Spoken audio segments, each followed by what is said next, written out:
Hey, everybody, welcome to Noir Bar. Come on in, grab a seat, get your orders in. I've already got my liquor ready. I'm good and ready to go. Far took forever to do her. Yeah, oh, women no, are. No. No, Women. we're not pulling this shit. Women. No, I'm not the one that was off getting a drink. Well, yeah, I got a drink. I said that. I wasn't the one. Yeah. I wasn't the one causing our late start, though. My God. No. Well, thank you for thank you for allowing me to clip that by saying yeah or 7-8 times in a row. That was great. Thank you. That'll be a new pop-up. Damn it.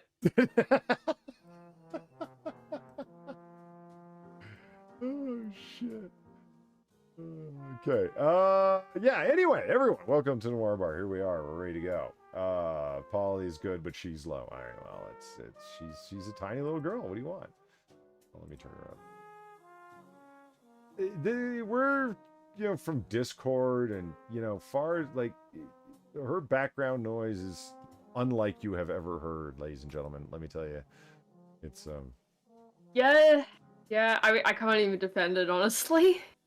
Oh, I think you're too loud. I don't know. Chat, tell me if I just made her too loud. Am I too loud? I don't know. Am I hurting everyone's eardrums? Am I okay, annoying? You don't need those eardrums. You don't need those eardrums anyway. It's fine. Don't worry about it. Okay. So good. All right. Well, as long as you're not from Eastern Australia, where like everyone's voice, despite its volume, also has that high-pitched, nasally grating quality to it. Now that I pointed it out, you can't unhear it, can you? I'm kidding. Hey. I'm kidding. Everyone who's from Eastern Australia. Not everyone, but a good chunk. A good chunk. No. As soon as Far pointed it out, it's like I'm like, what's the difference? And it's like, okay, here, listen to this guy, and I'm like, oh yeah. Yeah, you can hear it. Just the nasaliness of it, and I don't think they're doing it intentionally either, which is the funny part. They've all just got a condition. It's fine. Yeah, you can just hear it in the accent. Somehow the accent just is like, it just leads to that. Bonk. Thank you to the next 6 minutes for the $1.42. Good to see you on. Normally I wouldn't be able to catch this live. I'm on vacation, so screw bedtimes. Anyway, I start my GTA 3 radio station project finally. GTA 3 radio station project finally. I have time to do that now. Editing audio is something I didn't know I missed. Check the DMs, man. All right, cool, I will. So I think I know what's going on. You know what annoys me? Amongst other things? When you a lot of things annoy you, but tell me. Yeah, I know. When you go check out like a track on YouTube, and I do the stupidest thing that I've known for years you're not supposed to do. You know what it is? What is it? Read the comments. Yeah. Yeah, you're not supposed to read the comments. So anyway, scroll down and read the comments, and invariably there's some asshole that goes, I came here because of GTA 5. I came here because of GTA 4. I came here because of the totally forgettable series that I watched on Netflix last night. Oh my God, I fucking hate people. Shut up. Shut up. No one cares what brought you here. The people that are like, who came here because of whatever the fuck. It has like thousands upon thousands of likes on it for some reason. Yeah.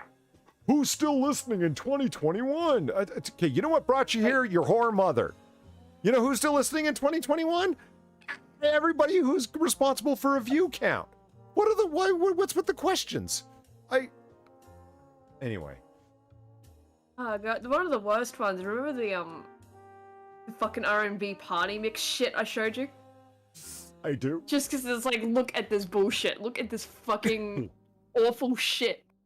And like all the comments are literally that shit. I'm like, it's still fire. Who's still wow, this is from like the 90s, isn't it? And it's like shit from the 2000s. Yeah.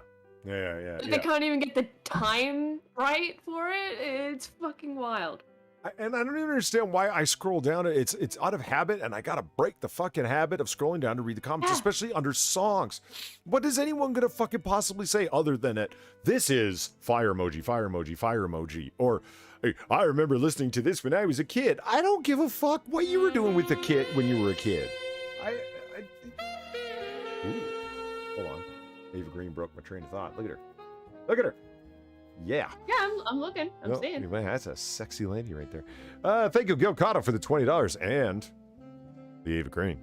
Noir Bar. I'm having some Mr. Black cold brew espresso mixed with vodka with milk added for boozy iced coffee.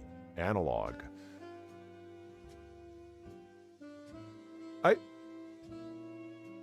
Okay, now Gilcotto being like an IT guy, I don't know if that like, because it says like a boozy iced coffee period, analog period. Is that something that happened because he's typing from some computer that he's made where it's like giving analog references? Or does he mean it's an analog to boozy iced coffee? No idea. I don't know. Well, you can never, I don't know what he's up to. I don't know what he's doing with his programming and his fucking motherboards and his soldering iron. He might be making Skynet. He's going to be the death of us all. That's the guy who wants to upload his brain to a computer. Skynet's going to come because of Gilcotto. It's going to originate in Australia. Gilcotto is going to be Skynet. Yeah, he's not going to make Skynet. He'll be Skynet. It's a good point. Right? Yeah. If he's uploading his fucking brain. You tell him, Steve Dave. Thank you for the $1.99. Well, I'm here. What ratio must I complain about, though? It's looking good, right? Wrong! A viewer base this small must have 100% support, you lazy bastard. Whoa, hold on. Whoa. What do you mean a viewer base this small? What the fuck, man? Yeah, I heard him. Should have 100% support, you lazy bastards. Get your hands out and get your hands out of your cousin's pants and like the stream, you fuckers. Jesus. Where do you think all the audience is? Sweet Home Alabama? That only happens in parts of Alabama. It's not the whole state. They make the reputation. Well, James Robert Clark III, or Jim Bobby Clark III, as I call him. Thank you for the $1. No one tell Royce and the cartoon man that I am hiding, seething, and coping from the fact that dear Alina was stolen from me. I think I will cyberstalk the British woman on the stream for 6 years. I can downgrade from Argentina. Oh no. No. Do you get that? I don't get that. What the hell? What happened there? It's this is one of the few things I have watched of AP recently. Okay. Basically just watching this fucking psycho dude who has been stalking this Argentinian girl for years, to the point where she went on another stream. Coins are back, bitches! Nice. Coins are back. Thank you, Gilcott. But yeah, she went on another person's stream to tell him to fuck off. Oh. And he lost his shit. Anyway. People come on my... Gilcotto. People show up at my streams and tell me to fuck off all the time. What's his problem? Thank you, Gilcotto, for the $2. Coins are back. Also, your donation list isn't on the Noir Bar description. Yeah, well. You know what? That's a sound point. That's a sound point. Why haven't you sent me? Why haven't you sent me your donation list in text? I've set it as an image, but yeah, because that's the only way I have it. All right, send it as an image. I can OCR it because I actually know how to use technology. And then, well, I need to find the image again. Actually, no, it's fine. No, but it should be. It actually should be. Yeah, no, I mean, I actually haven't been able to watch AP for a week now. I haven't watched. I am so far behind. We got 2 Dead Wings, 2 different serial killer documentaries plus a cult documentary for us to watch because I've been working like my fingers to the bone. I've been typing my finger pads to the bone this week. I took on an extra contract, so that's 3 that I'm doing at one time. Research aplenty. I have stacks of printed off paper. A small forest in the Northwest has given its life for my research this week. Jesus, man. Well, no, you doing okay with that? It's been pretty heavy duty work. I'd complain about losing sleep, but as an insomniac, you don't get that sleep anyway, do you? No, but I do have a story that relates to that tonight, though. Okay. Yeah, and that's why. So what? That it's 1 o'clock in the morning and I'm drinking extra strong dark roast coffee. What's your point? It's fine. Earlier on, Matt of Winter asks, what are you boozing on tonight? Well, currently I poured a single shot of bourbon, but it was a Knob Creek, so it's 100 proof into my dark roast coffee here. Travis Gardner, thank you for the $3. As you might have noticed, I turned on some of the Noir Bar donations. I didn't get them all because I'm going to go into my complaints about Streamlabs UI here in a second. But thank you, Travis Gardner, for the $3. Houston still blows. Stuck in the industrial area, somewhere rear-ended my loaner van. People can't drive, and by God, it is nothing but an aging gas station strip mall. At least I have a full suite and got to fly first class and have an expense account. Well, there's nothing like a fucking per diem, especially when it's large. Because, you know, then you can just spend. Gokado knows all about that. He's always on the go around the Pacific Rim, helping them to learn tech and keep their servers up and running and whatnot. I got to get off. Got his vaccine checklist. Yeah. I'm like, yes. Freedom. Okay, not James Clark. So not Jimmy Bobby Clark. Coins are back, bitches! Not Robert James Clark. Thank you for the $1. I heard Mr. Robert Clark is here to stock the Brit Bong, and it's totally not me because he is a piece of crap and I am not. Now, back to back to fascism. I'm gonna have to watch these AP streams now. I have to catch up on some serious lore. Like, Holy fuck. The guy, honestly, the Creeper Stalker guy, like, you could probably just get away with watching a little bit on the guy. Like, nothing much of value was lost there. Right. Really? Like, because I've seen the whole thing and it's just kind of like, yeah, this dude is just fucking weird. And he needs to leave her alone. Like, oh my god, he really needs to leave her alone. But that's really it, though. He's just a fucking weirdo. It's not like, it's not like, you know, I guess you could say with Chris Chan, if you miss something there, you're just like, whoa, what the fuck does all the rest of this mean? What do you mean dimensional merge? What the fuck? Like, no, the guy's very simple. You see this in chat? We were talking about proper trolling earlier. No. Yeah. That wasn't you. No. Okay. Who the hell was I talking to? Who were you talking to? Weibo. It was Weibo. Okay, so yeah, easy mistake to make. What? Blonde girls, disembodied blonde voices on the internet. What? I got confused. Okay, I was talking to Weibo. We were talking about trolls earlier and the difference between quality trolling and shitty trolling. Like, some people just say dumb shit and they think, I'm a master troller. And it's like, no, you got to actually be funny. If you look at Cougar Knife here, like, I felt that one right between the ribs. I came here because of the AAA meeting. Ouch. Ouch. You see what he did? No, not really. What did you do? I was complaining about people in the comments section writing, I came here because of X. No one cares why you came here. Okay, yeah, now I get it. So I get it. So the smart ass writes, I came here because of the AAA stream. And it's like, you motherfucker. See, now that's proper trolling. That's how you fuck with people in a funny way. Okay? Yeah, the next level would be actually like waiting till the stream's over and putting that into the comments itself. That's all that's going to appear under here in the comments, isn't it? Please do so. Please do so. Fuck. It's like the one time Drunkle said, write lobster under this AAA stream. Like, it was on Wednesday. It was on my day. If you go back, I don't know. It was like... it's just all lobster, isn't it? It was like all 5 or 6 weeks ago or whatever it was. Yeah, and it's nothing but lobster. It's like, hey, you know what I'm in the mood for? Lobster. And people are smart asses, man. It's okay. It's all right. But anyway, thank you the next 6 minutes for the $2. And in case how much to commission a far-drawn cartoon character pic of myself? You can message me in DMs. Here's a couple of dollars just for whatever's. That's him trying to slide into your DMs, Far. Be careful. It is. I have been thinking of reopening commissions lately, but still, we'll see. Because currently it's not open, but we'll see. They've been open this whole time, guys. She's lying. They have not been open. Oh, so I was talking to Weibo earlier on this evening, as I mentioned, and she told me to tell you something. Are you ever going to respond to her DMs about her Christmas special or what? I did. It didn't. Not according to her. Well, who are you actually sending them to, Far? Because there's a confused person on the internet wondering why you're telling them about your Christmas ideas. I did send them though, like an hour ago.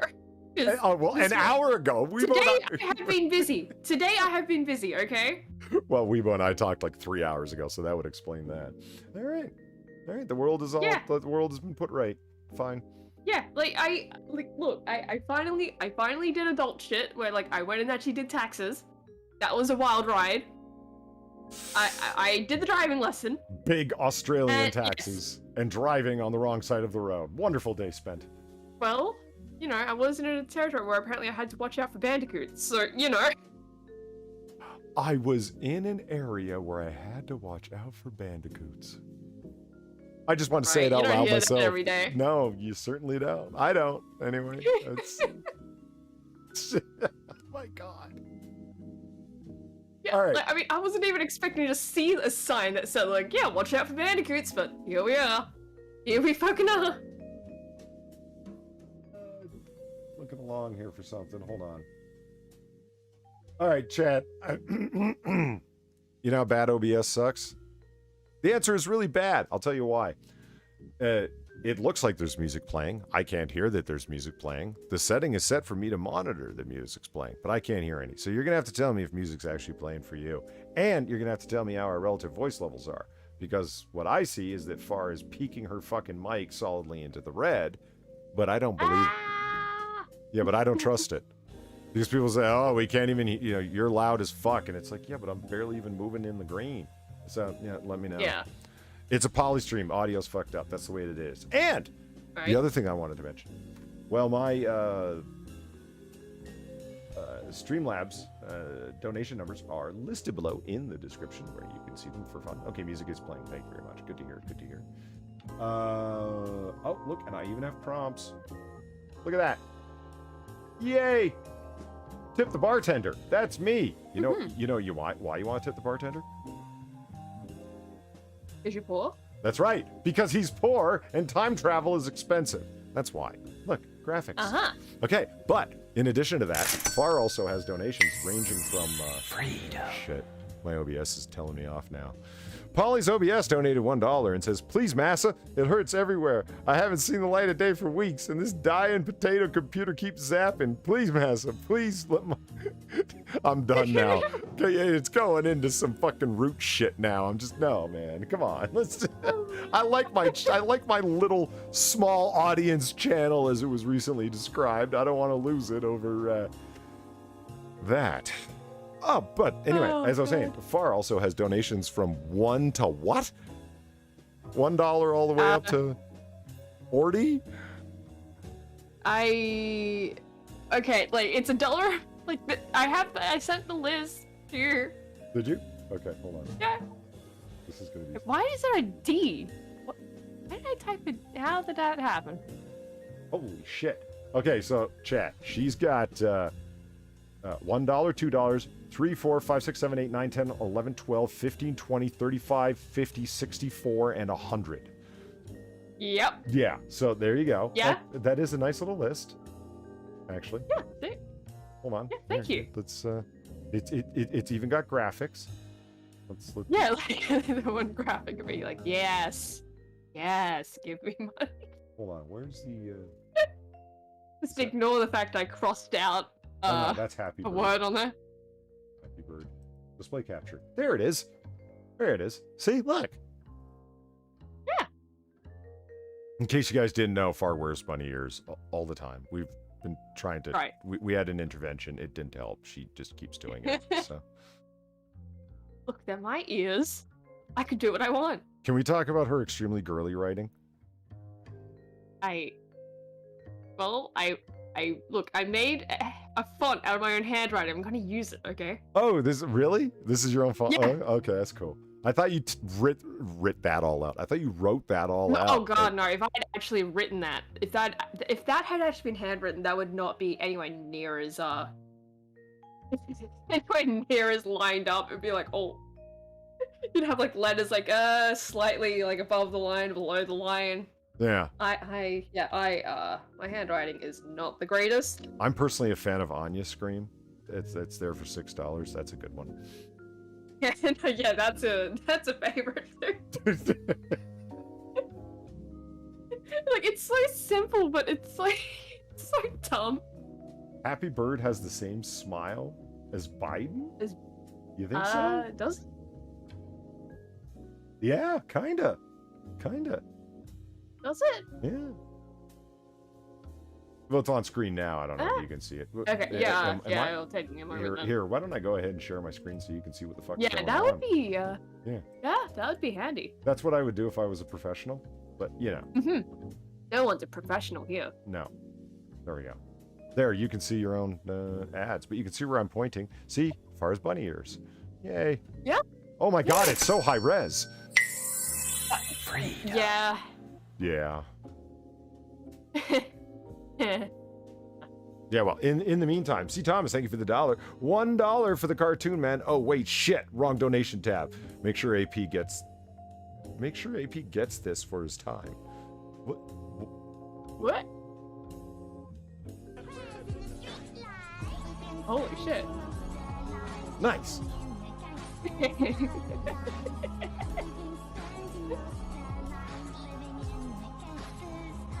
For all the editing work. Right? Thank you, Go-Kart. Anya's Paradise time. Yep, that is Anya's Paradise. Yeah. I can dig it. Yeah, man, when I first made that, I just sat there rewatching that so many times. Just 'cause I'm like, I cannot believe I actually made this. Oh, shit. Yeah, Biden does actually have a lipless smile, much like Happy Bird. Happy Bird. Oh, that's disturbing. Yeah, Happy Bird. We kind of stole the concept off of Deadwing. He's our Sangi. Whenever, Sangi, yeah, he is absolutely the Sangi. I'm just, oh God, protect us. Yeah, whenever anything particularly creepy comes up, we bring out Happy Bird to ward him off. How dare she? I wanted that cake.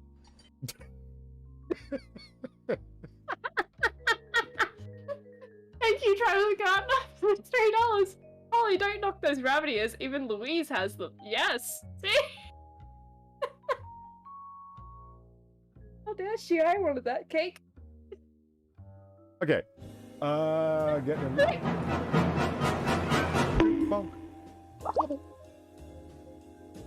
Jacob Bates, 212. Thank you for the $2. I'm about 15 minutes behind, so hello from the past, Otterman. Well, it's a time travel stream, so it's fine. Yeah, actually, Cougar mentioned that in chat. He goes, oh my god, it's a time travel stream. Was that? Hold on. Going down. I can't keep up with chat. Anyway, yeah, for those of you who don't know the lore, that's the whole point of the stream. When you enter into the stream, we've traveled back to 1942. That's where this bar exists. So, you know, World War II still raging. Cigarettes are around 15 cents a pack. Booze is cheap and still very, very strong. They haven't figured out to water it down yet. So it's all like 50, 60%, which is awesome. But we're past the point of the age of prohibition. So, you know, it's not bathtub gin, it's an actual quality booze. Yeah, so it's a good time. 1942 is a good time. Yeah, oh yeah, and there's no Jim Crow laws inside this bar. So, everyone's welcome. So, it's a good time. Yeah. All right. So, I got a crazy story to start off with, and all right, because I don't get this story at all. I frankly don't understand what the fuck, I guess is the only way to say it. Yeah, I'm reading the title here. Like, what? There we go. 2 men suspected of cutting wood from the bridge with a chainsaw. Yeah, what? Why? Why? That was my question. Yeah, like, could you not get wood from anywhere else? Well, it was there, though, far. It was just there, so they just decided, yeah, fuck it, it's our wood now. That's right. See, I'm scrolling down, right? And, like, look, they're cutting out very precise blocks of wood from the bridge supports.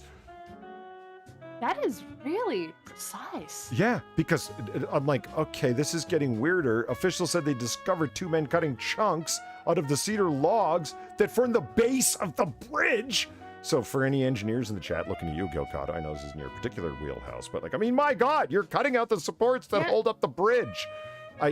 Anyway. What were they aiming to do here? Were they like just taking the wood and going like, fuck the consequences, or were they like get this actually hold on, cause an accident? No, not at all. The cedar chunks would be sold on the black market for mill owners to turn them into shake and shingles. There's a black market for wood? They were doing it to sell on the black fucking market. There's a black market for wood. Oh my god. Well, for cedar, at least. That just opens up the gate for any of it, though, doesn't it? Like, really? Think about it. I love and my favorite line is that I can't believe we have to say this, but don't take chainsaws to our bridges, officials said. Oh shit! Yeah, I can't believe you have to say that either. What the fuck? Yeah, I can't believe we have to say this, but please, for the love of God, don't destroy a fucking bridge that people need to cross What kills every me day. is the precision. Look at that. Like they're ready to go. So precise. They're cutting it up so they can tie it up in nice, organized cords that can be then sold by the board foot to mills. Do you think they've done this before? with other Yes! bridges? Yes, I absolutely think they've This done looks like They know what they're This doing. looks like something like, yeah, exactly. It looks like they know exactly what they're doing. They've had practice, because that is so well done for what it is. Like, what the fuck? When I read that, I'm like, okay, wait a minute. Like, I thought it was going to be environmental terrorism. That they were cutting down the bridge because it was screwing with wildlife migration patterns, or Nah. you know what I mean? Because you can't chalk it up to kids. Kids don't take chainsaws to bridges for fun. They spray paint shit. They cherry bomb shit. Oh yeah, and if they're gonna chop a bridge, they're not gonna take a chainsaw. They're gonna like get something like that's not really gonna do much damage because they're fucking kids. Right, Really, they're gonna they're grab not their thinking about it. Right, and they can't cut this precisely. This is a skill set that somebody is employing for criminal means, you know? Right? Unless they're trying to start their criminal career at a very young age. Yeah, no, this is not just some dumb kids. Yeah, but I have a story. my I have a God. story that relates to this. In case in case you didn't know, do not bring chainsaws in your carry-on luggage. What? Who's doing that? People, I What? Who's bringing chainsaw? What the fuck? and if you happen to have a scythe, that also must go in your checked luggage. Okay, chainsaws I can understand a bit more. Like, still, what the fuck, but I can understand a bit more. Where are you getting a fucking scythe? Well, I think this is like Halloween shit. I think, Yeah, but still, this... Is this, are they mentioning, Tadashi, I wanted that cake. Thank you, Travis Gardner, for $3. Hey, I have an idea. English. An animation of Polly and Drunkle arguing about the moon. Freedom. an animation of Drunkle and myself arguing about the moon. Yeah, you would have to grab one of the very specific arguments where you really get into it for that. Yeah, and thank you, you tell him Steve Dave for the $1. Bravo, your chat cares. So, you know a little bit about how I judge the ratio. If your viewership is under 50 viewers, chat has no fucking excuse, 100% ratio.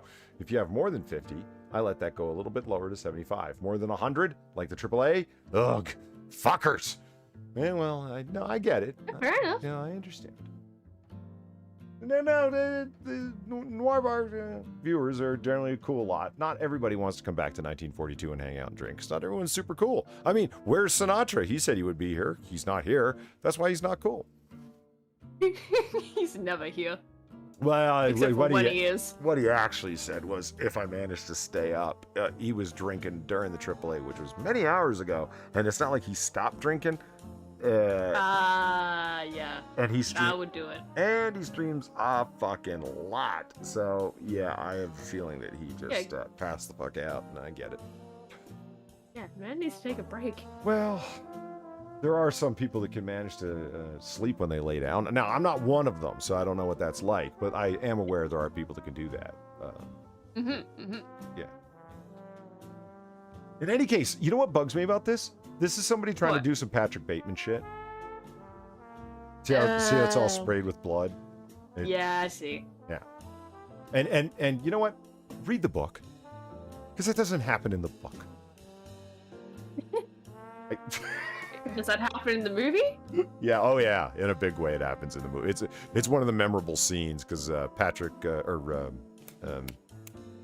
Christian Stale is running down the hallway naked with a bloody chainsaw. All right then. Yeah. All right then. And people consider it a very memorable scene from the movie. I mean, the movie was good. I got to say that. It is a good adaptation. I mean, Bret Easton Ellis, one of my favorite fiction authors of all time. I've seen all the movies that his books have been made out of. That's probably one of the best. My favorite Ellis book, Rules of Attraction, that movie is so bad. So bad. Like, what did they end up doing with that? Did they just like... It, like, how is it bad exactly? Is it just like really it's a tough... They took a bit too much liberty with it? No, that's what happened with Lesson Zero with Robert Downey Jr. and whoever else. That just took way too much liberty with it. This, other than the fact that the main character is named Clay and he has a friend named Julian. Yeah, that's where the similarity ends. Oh, and it happens in Los Angeles. Other than that, nada. They talk about taking the liberty with it. It's because it was a very popular book, and the name Lesson Zero is kind of memorable. So it's like, let's option this book for a lot of money from this hot new author that, you know, #1 New York Times bestseller, and we're going to make a movie out of it. And we're going to stick a bunch of the Brat Pack in it, like Robert Downey Jr. and Molly Ringwald or whatever the fuck. And yeah, we're going to make a bunch of money. And they did. And it was a memorable 80s film, apparently, but it has very little to do with the book, which is unfortunate because the book is good on its own. When it comes to Rules of Attraction, I don't even know why you would try and adapt that book. Each chapter is from a different person's perspective. And there's like a whole host of characters, the main three characters. Yeah, it's like Paul, Sean, and Lauren.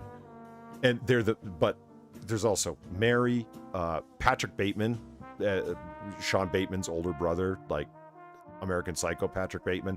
That's the first time he's ever in the book, in any of Bret Easton Ellis's books. He thought, hey, I want to write a book about a serial killer.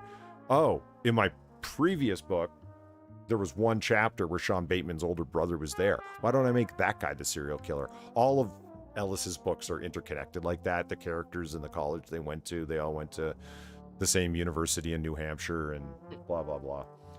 But how would you make a book, how would you make a movie out of that? Yeah, I don't know. You make a bunch of composite characters. Do you know who James Vanderbeek is? Vaguely. He was an actor that was in a show called Dawson's Creek a million years ago. I'm not trying to hate on James Vanderbeek. It's just he ends up playing Sean Bateman, but is composited with 5 other characters. So it's like, that's not who says that line. That's not who does that thing. It's just because you have to compress everything because there's so many different characters in that book. You have to make it all happen in a very small amount of space, and the movie ends up being just fucking terrible and not making any sense. Oh, Molly O'Kami's here. Hello, trick or treat to you as well. All right, so anyway, the agency is promoting helpful Halloween advice, including clarification on whether travelers are allowed to pack candy in checked luggage and carry-on bags, and whether it's advisable to wear a Halloween mask at the security checkpoint. The answer is no. Yeah, why would you even try that? Airport security told me to never come back wearing these pants. Why are you trying to get on with those pants? Like, who's trying to get onto airplanes in costumes besides furries? Good question. Why? Why? Just why? Oh yeah, Gilcano just reminded me. James Vanderbeek is crying Dawson, the crying face. If you ever saw that picture, you'd go, "Oh, that guy." Yeah, that's the guy who plays Sean Bateman in the movie adaptation of Rules of Attraction. All right. That Weibo hated that book. Yeah, I think I do recall that actually. Yeah, She hated it. Do you know how disappointing that was to me? You know how much that hurt my Very feelings? disappointing. It hurt my feelings. Because I was bugging her for like a fucking year to read that book. Because she said, I want you to recommend a book to me. And I said, okay. She goes, you really like this Bret Easton Ellis author? And I'm like, fuck yes, I do. She goes, okay, what's your favorite book? Is Rules of Attraction. She goes, okay, I'll get it. She bought the audiobook version and then bought a copy of it as well. She's I find out a week after she's already started it, that she started it. I'm like, no. That's not what we agreed upon. What we agreed upon is that we were going to read it and then get together and discuss. We're going to do like the book club thing. That's what you said. It was her idea. And I was like, yeah, and I was totally down for that. She ends up reading the whole thing and coming back and going, this is just a book about a bunch of stupid people that are really promiscuous at college. And I'm like, what? Yeah. Well, sort of, yes. But I mean, okay, I'm not going to deny that's a fairly accurate description, but there's more to it than that. It's not endorsing their lifestyle. It's mocking them. The whole thing is one giant piece of black satire. She's like, he didn't mean it seriously? I'm like, no, the whole book is ironic. And I said, didn't you notice all the conflicting stories? How nobody's telling the truth? They're all unreliable narrators? And she goes, what do you mean? And I start pointing out, like, Sean's story completely conflicts with Paul's because Paul is saying he's having an affair with Sean. Sean never even mentions Paul. So who's lying? Is one guy completely in the closet and not willing to admit he's having a bisexual affair with this guy? Or is Paul completely having this imagination-based obsession with this guy that he's in love with? Who's telling the truth? There's no way to tell because they're both fucking liars. And then Lauren, no one lies more than fucking Lauren does. And I mean, that's the fun part of the book. Everybody, like in real life, lies to themselves. They lie to others. They present an image. It's different than what they're really thinking. That's what makes Ella such a great author. Anyway, look, why this guy's tied up with shoelaces? What's the problem? Well, the fact that it looks like shit. It does look like shit. It looks so bad, dude.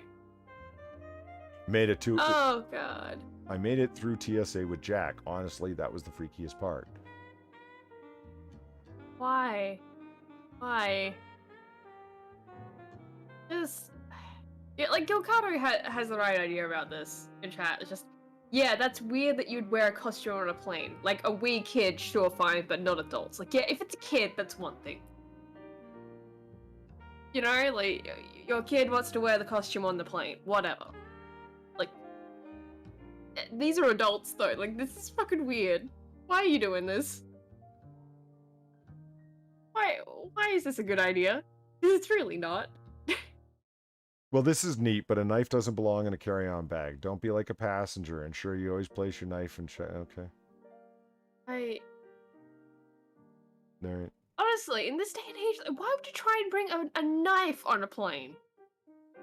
Like, they don't even let you take full water bottles onto planes. I brought my knife on a plane. It wasn't on purpose. Oh. It was part of my, whatchamacallit? My Leatherman. My Leatherman multi-tool has a side opening, one hand opening knife on it. And I forgot that it was in my carry-on bag. And yeah, it went through x-ray and I walked on and I had it. And it was only like 2 or 3 hours after I got off the flight when I was looking through my bag for something. I'm like, oh shit, my Leatherman was in there the whole time. Yeah. Yeah, I mean, like, I accidentally brought a toolkit on, like, or at least, like, I had it in a bag, taking on once, right? And in there's, like, a bunch of shit where it's just kind of like, yeah, you probably should not be taking that onto a plane. Like, I'd completely forgotten it was even in the bag. You know, because I wasn't even, like, leaving the country. This was just going to Melbourne. Right. You know? So I'm just thinking, like, yeah, I've got my backpack, I've got my, like, shit in there, you know? Like, general shit. And I completely forgot, because it's just that was always in there. Right. You know? Yeah. And like, yeah, and they caught it. They caught it at, you know, at the... Oh, God, the security check. And thankfully my dad was there, too. Like, he wasn't going. He was just dropping me off there. And it's like, yeah, I don't want to lose this. Can you just take this with you? Thank you. Here. Because otherwise I would have been gone. Here, Far. Let me give you a miracle moment, all right? All right. Also scary is the number of one excuse TSA officials here when they confront travelers bringing loaded guns through airport security. Quote, passengers often say they forgot the firearm was in their bag and they had no intention to bring it on the aircraft. This mistake can result in a maximum fine of almost 14 grand and could include criminal prosecution. See what happens, like if you live in Virginia, you live in Georgia, and you have a concealed carry permit, you pack your gun everywhere, you take it everywhere you legally can. And you get to the point where you carry it like you carry your Leatherman. It's just another tool. So yeah, you end up going to the airport with a fucking loaded gun and walking through security, and it's like, oh yeah, right, my gun. Yeah, right. Yeah, like I can understand how that happens at least, but it's like, come on, like if you purposely like that knife looks like it's not something they carry every day. That looks like a fancy mole ninja shit knife, you know? Yeah, it does. Hold on. Let's see if we can get a... Like, look at that. That's some, like, come on. Oh, I see. It's supposed to be like autumn leaves. I was trying to... I thought it was I thought it was flames or something. Now that it's bigger, I can see. Yeah, I get it. Yeah, like, look, that's mole ninja shit. Yeah, it really is. That's not something you're carrying around every day. Like, why are you trying to take that on a plane? I'm trying to read the writing on this. Limited edition. Like, I'm wondering, like, is it made by, like, a reputable maker? It doesn't look like a... It doesn't look like it. No, it doesn't. Like, is it, like, at least a cold steel knife? A Gerber, something? Or is it just, you know, nondescript... Mole ninja shit. Made in China mole ninja, yeah. I'm guessing it's just mole. And honestly, like you can... When you can see the impact points on the blade, like, you know, it's not sharp. Like, what are you using this for, man? Keep it... Do you have any idea how dangerous a dull knife is? And I know that sounds dumb, but it's true. Dull knives are dangerous because you go to try and cut something and you can't get through and you slip, and that's when bad shit happens. Yep. Like, I don't know. It just looks kind of like the kind of shit where, like, you'd use that once on the wrong thing and it would just snap in half. Right? The shittiest steel ever? Yeah, exactly. Yeah. Genuine Chinese steel. That's a showing off knife right there. Yeah, that's right. Yeah, mole ninja shit. All right, look, check this out. A Malaysian doctor says he's created the world's first unisex condom using wound dressing material and claims once it's on, you don't realize it's there. Yeah, I did see this headline just floating around. Like, what do you mean you don't know it's there? Like, you don't realize it's there? Well, okay, Far, I know you're not equipped for this, but okay. No, I'm very much not. Uh-huh. I know, I understand that. I'm just saying. It's Dr. John Tang Ing Chin. See, there he is right there. I don't know. It's made from 0.03 millimeter thick medical grade polyurethane used for dressings. If it actually works, if it's actually that thin, like, okay, that's cool. Because, you know, bagging it up, man, is just not the same thing as barebacking. Now I realize that's a little raw talk and whatnot, but, you know, still, it's true. Yeah, that's not, no, like, I understand that. It's not me, like, going, like, ooh, I don't, like, ooh, what do you mean you can't tell? It's more like, are you still not feeling something there? Yeah, no, true, and it's... that's more my thought. Like, that still seems... The part that I find concerning is this. Contraceptive has an adhesive strip that can be attached to a penis or vagina. Like, I don't understand how this thing works at all. I did read the adhesive strip part, and I'm like, where is that attaching to? Like, I've seen female condoms, right? They're big old bags, right? And they just... Yep. They don't look like a good thing at all. Like... No, really, no. Doctors claim that I repeat, it will cost just £1.30. I don't know what that is. What is that in real money? Malaysian gynecologist. Well, at least he's not a, I don't know, social Chinese, influencer. Indian? No, at least he's just not like, you know, at least he's an actual gynecologist. He's not just like a social media influencer or something, you know. Yeah, no, that is a fair point. I mean, Philip DeFranco has cereal. Would you really be surprised if Philip DeFranco came up with his own brand of contraceptives? I wouldn't. Oh, God, why did you have to put that thought into my head? Oh, my God. I'm just saying. Why would you be naming them like Philly D's? No, hold on, wait, hold on. Are you talking about the cereal, or are you saying that the condoms should be called the Philly? condoms. Yeah, the condoms would be called Philly's D. Yeah, absolutely. Yeah, Philly's D's. Yeah. Or something like that. No, we were calling the cereal Phillos, and that's what I thought you were referencing. And I'm like, no. No, the pillows. I agree with the pillows. I'm like, what the condoms you name? Philly D's? Philly D's.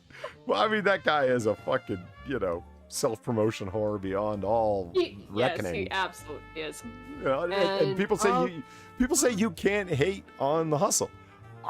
Who's Yes, hating? you can. Well, who's hating? I'm laughing.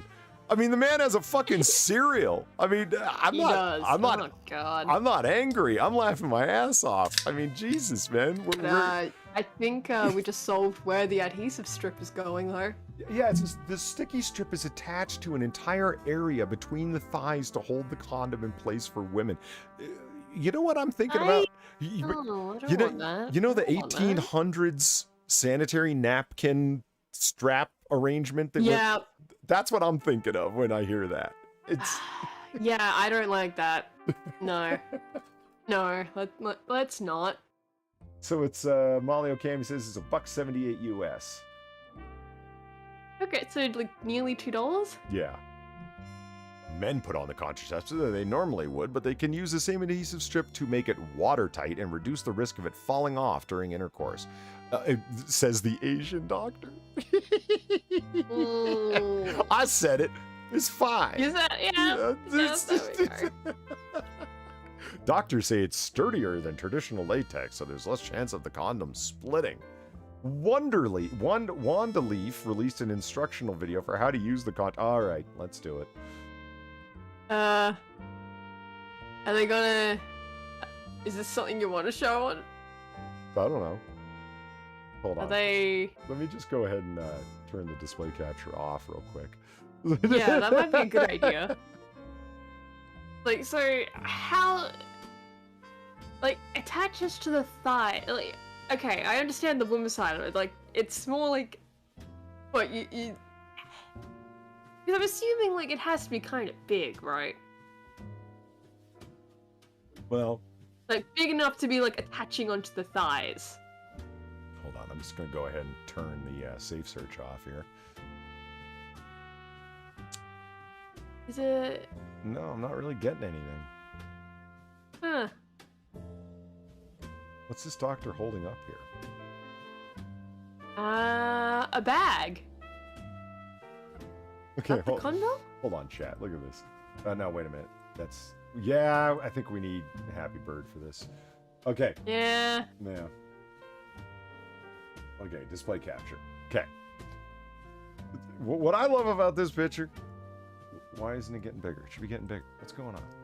But like There just we go. that everyone is staring at it. Yeah, this person right here. Oh my Oh my god! Holy shit! It's a bag filled with liquid.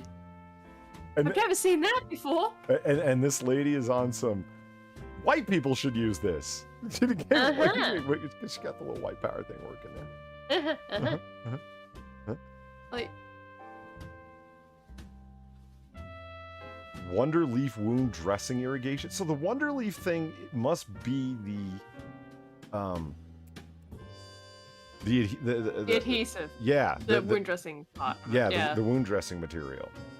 And that's why we're not getting anything but oh yeah, there's the guy himself. There's the doctor, the Malaysian doctor who has solved the problem by sticking things in people's crotches, so to speak.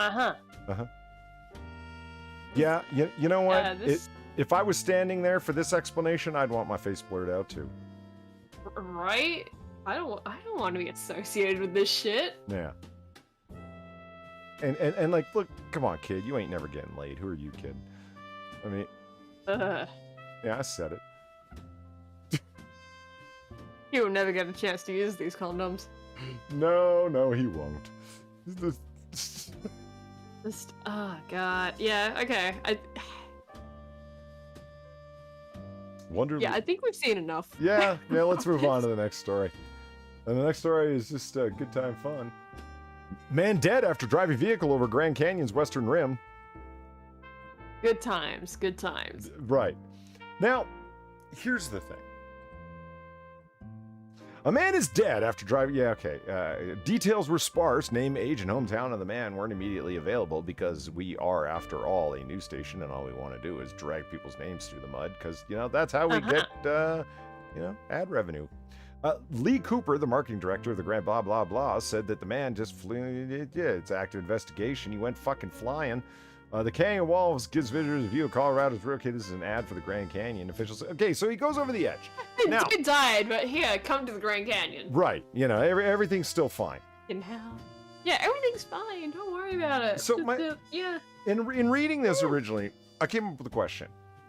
Is this a hell of a way to go out, or is this like a really bad way to go out? I'm undecided. Now, I'm not laughing at anybody who wants to this is suicide's deadly serious. No pun intended. I actually do take it very, very seriously. But like, is this like, blaze of glory, or incredibly self-centered? I think it would depend. Like, is it just him going down there, or did he take others with him? No, he went there by himself. By himself. Yeah. Yeah, well, I'd say, like, probably in his mind, more of a blaze of glory then. So you think blaze of glory is? No. I mean, like let's say he intended to commit suicide. In his mind. Yeah, but I mean, like, is that now called like Death Valley or whatever the fuck? I mean, I know there already is a place called Death Valley, but you get my point. Yeah. Like, has he ruined it for everybody? Like, this is the place the guy went flying off, or it's like, hey, fuck it, you gotta go. Like, and the guy wanted to go out in a massive way, so he drove a car off into the Grand Canyon. Because he's got a long fall on the way down to think about what's going on. Well, okay, like, if it's just ruining the place, it's like, hey, that's Death Valley now. I have to ask, like, how many people actually do this in the Grand Canyon? Well, you know what? That's actually that's a fair question. How many people have leapt to their death? This is not the first person. Yeah, no, I don't know. That has done this. Didn't even occur to me to think about that. Actually, I was thinking about just this particular guy. How many people have done this before him? Yeah, exactly. I don't think this is good. Like, just say, like, like, I know I said blaze of glory thing, but it's I don't think this is a good thing. I don't think this is okay in the slightest. Oh my god, Unholy Reaper showed up. He's never here for my streams. Holy shit. Oh, Gamer Vlane's here. She's never here for my streams when Sinatra's not here. Oh. But, like, just the point, like, it's like, I don't think it's a good thing. It's just, at the same time, like, how many people do this? I don't know. Really? How many people have used the Grand Canyon as a means of suicide outside of film? Yeah, because it's just, I don't think it's gonna necessarily ruin it. Like, well, that's Death Valley now. Like that. Like I just don't see that. Like, unless like it was someone like, really famous or some shit, and no one's gonna shut the fuck up about it. Maybe then. But. All right, well, let's move on to something actually fun. Yeah, all right. So, caution: salmon crossing. Skokomoshi River flood brings salmon to the streets. So. The river flooded so fucking high that the salmon are currently doing their migration thing, because they be like that, right? So watch this. Salmon do be like that. Look at that! Oh my god! It is a salmon crossing. Yeah. I love it. Fucking great. I think it's hilarious. It's like, well, yeah, you need a sign. Where's the sign for salmon crossing? You need a sign now. Come on. I love it. It's a little. Look how many of them there are. It's not just one or two. It's just. It's all of them. It's all the salmon. I want to watch it again. I think it's so funny. I mean, salmon are so dedicated, man. They're half above the water. They don't give a fuck. I got to get to where I'm going.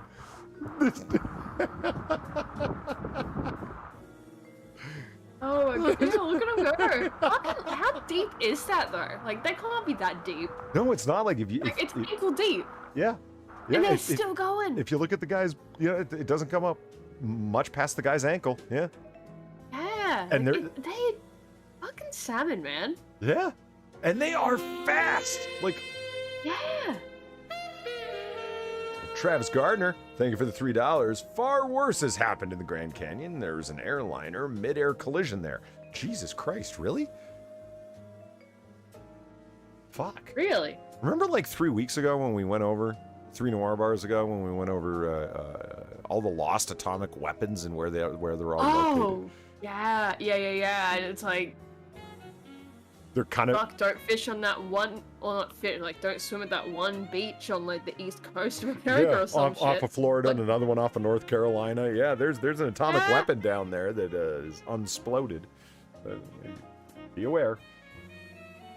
wait, is that real, Matter Winter? Salmon crossing signs are a thing? I need to see this. I love that. I love the entire I need to see idea this. of a salmon crossing. This is great. Oh, there's more? Look at him go! Look at him go! Oh my god, look at him! Hold on, let's do it. Let's do it, Pig. Hold on, let's see the full screen. Look at... Oh my god. Yeah. God, they're quick. I found salmon crossing. Salmon crossing. That is so fucking cool. I love it.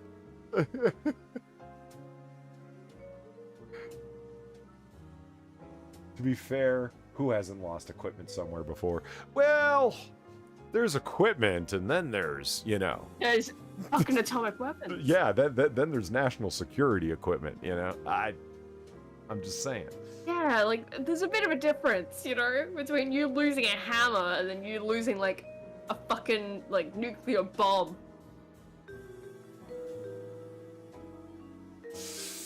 I gotta send some of these clips to Pinky. She'll get a kick out of that. Spectre Umbreon just brought her up, and it's like, yeah, Pinky, zoom! And it's yeah, exactly.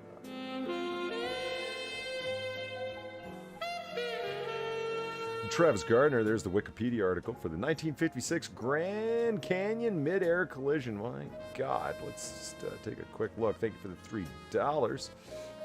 And read what happened here. Get off my screen. Get off my screen. There we go. The United States Douglas DC-7 struck Transworld Airlines Lockheed Super Constellation over the Grand Canyon National Park, Arizona. All 128 on board both flights perished, making it the first commercial airline incident to exceed 100 fatalities. The flights had departed Los Angeles International Airport apart for Chicago and Kansas City, respectively. The collision took place in uncontrolled airspace, where it was the pilot's own responsibility to maintain separation. This highlighted the antiquated state of air traffic control, which became the focus of a major aviation reform.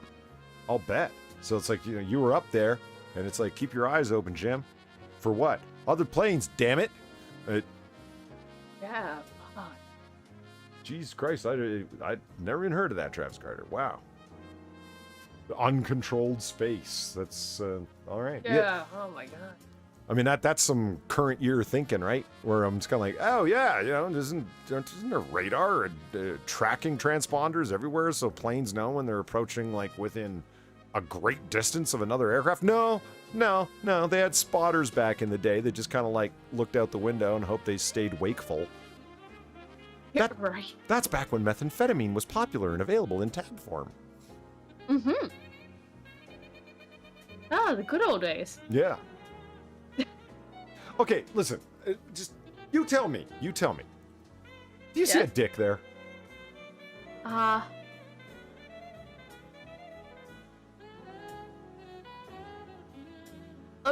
trying to, but not particularly. See, this is of the...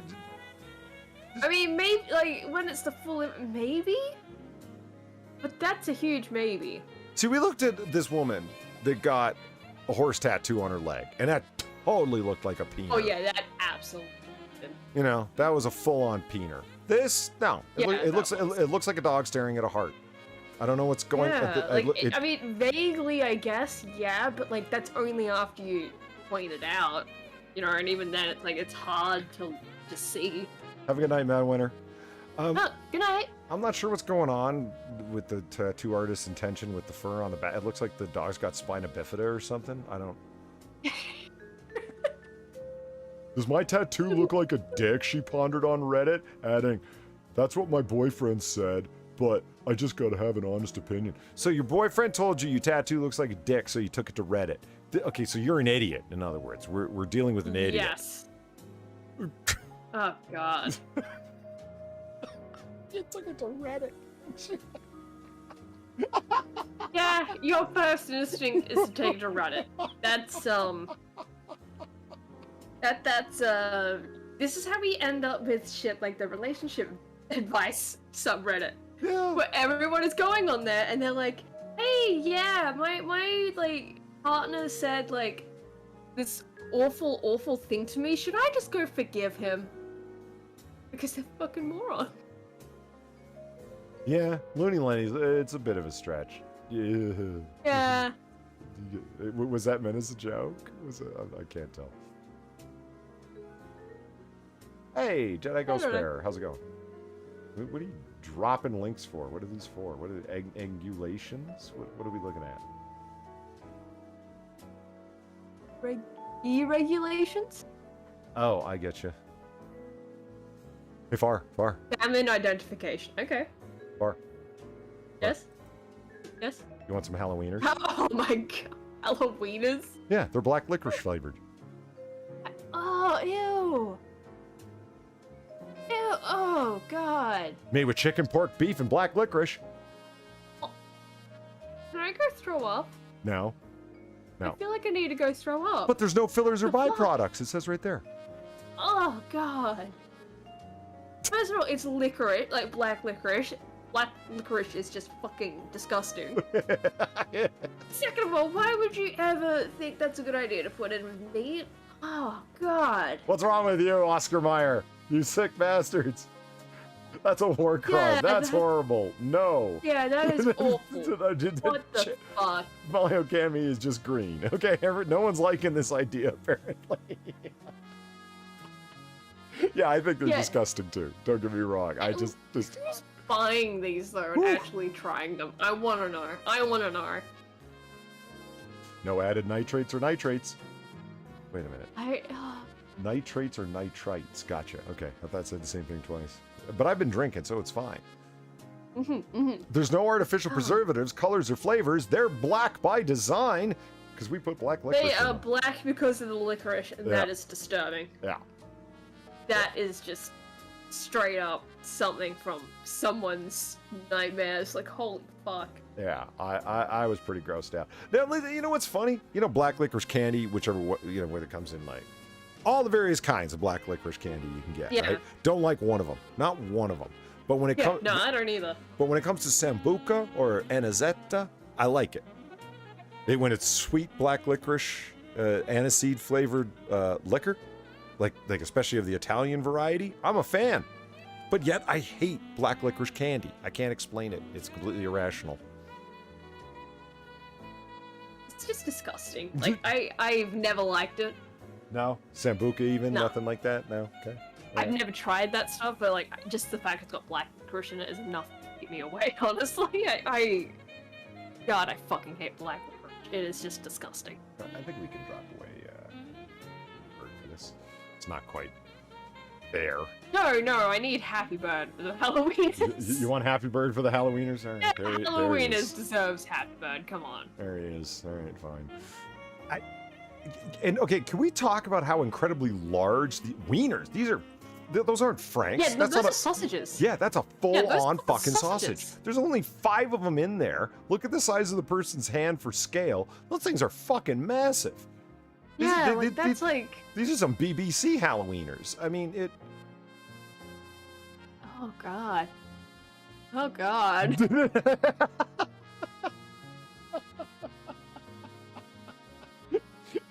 Did I mention I've been drinking? Okay, moving along. Yes. Multiple times. Okay. Well, let's go back to a fun story then. Okay. All right. Wife convinced husband he had Alzheimer's so she could steal $600,000 from him. There are so many things of this type. It's like, wait a minute, what's the fun part, Polly? What's it? Wait, so she convinced him that he had Alzheimer's, so he didn't have Alzheimer's? No, he didn't. I haven't read the story. I'm gonna take a guess and assume that she just gaslit him. Like, oh well, this costs this much Okay. amount of money. This costs this much. Yeah, that's my guess. But let's find out. Okay. So in East Haven, oh, you evil bitch! You can see the evil in her eyes. Look at her. Yeah, that looks like the kind of woman that would trick her husband into thinking he has Alzheimer's. A wife has been arrested for defrauding her own husband of hundreds of thousands of dollars by convincing him that he had Alzheimer's disease. Donna Marino, 63, is accused of forging her husband's signature on legal documents, pension checks, monetary settlements, and social security checks. In all, police say Donna defrauded him over 600 grand over the course of 20 fucking years. 20 years? His daughter, Alina, This said is a her dad long game. married Donna in 2009. Now, wait a minute. Hold on. She had been defrauding him for 10 years or around 10 years prior to even marrying him? Yeah. 10 years later, in 2019, she saw her dad's credit score had dropped hundreds of points. That's when she started to become suspicious of his wife, Donna. You mean your mother-in-law? That must be nice. Well, no, your stepmom, wouldn't it, dude? No, when she saw her dad, so therefore this would be her stepmother. Yeah, you said mother-in-law. You're right. Freedom. Did I mention I've been drinking?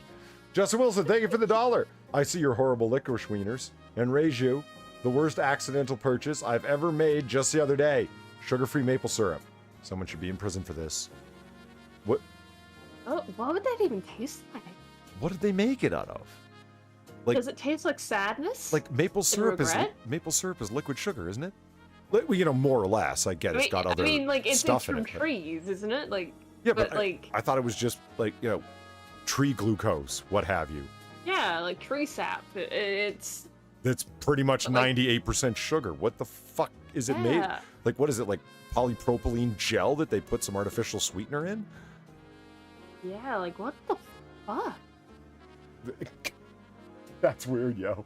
Look at the Yeah, Justin Wilson. Look at the ingredients, man. Let us know what the fuck's in it. You don't need to donate. Just Like, put yeah. it in chat. What the fuck's in it? Yeah, like I'm kind of like disgusted yet curious what that would taste like. You know what I mean? Like I don't want to buy it. Yeah. I don't want to buy it myself, but I would be so curious as to like just what that would fucking taste like.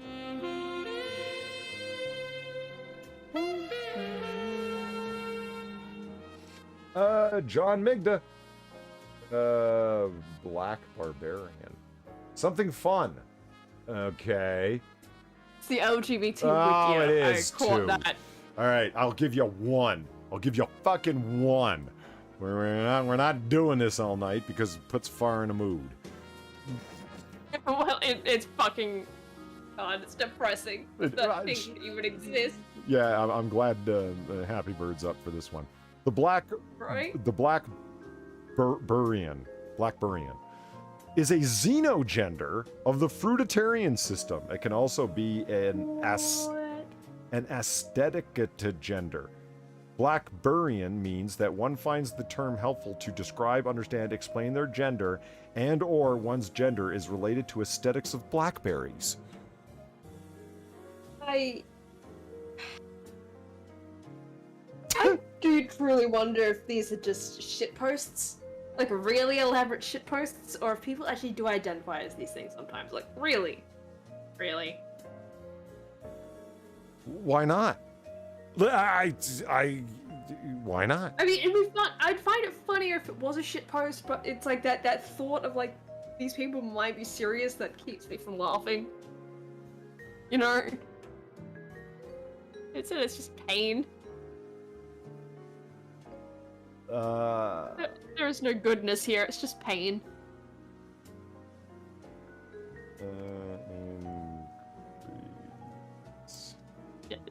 Yeah. So what did they make this out of?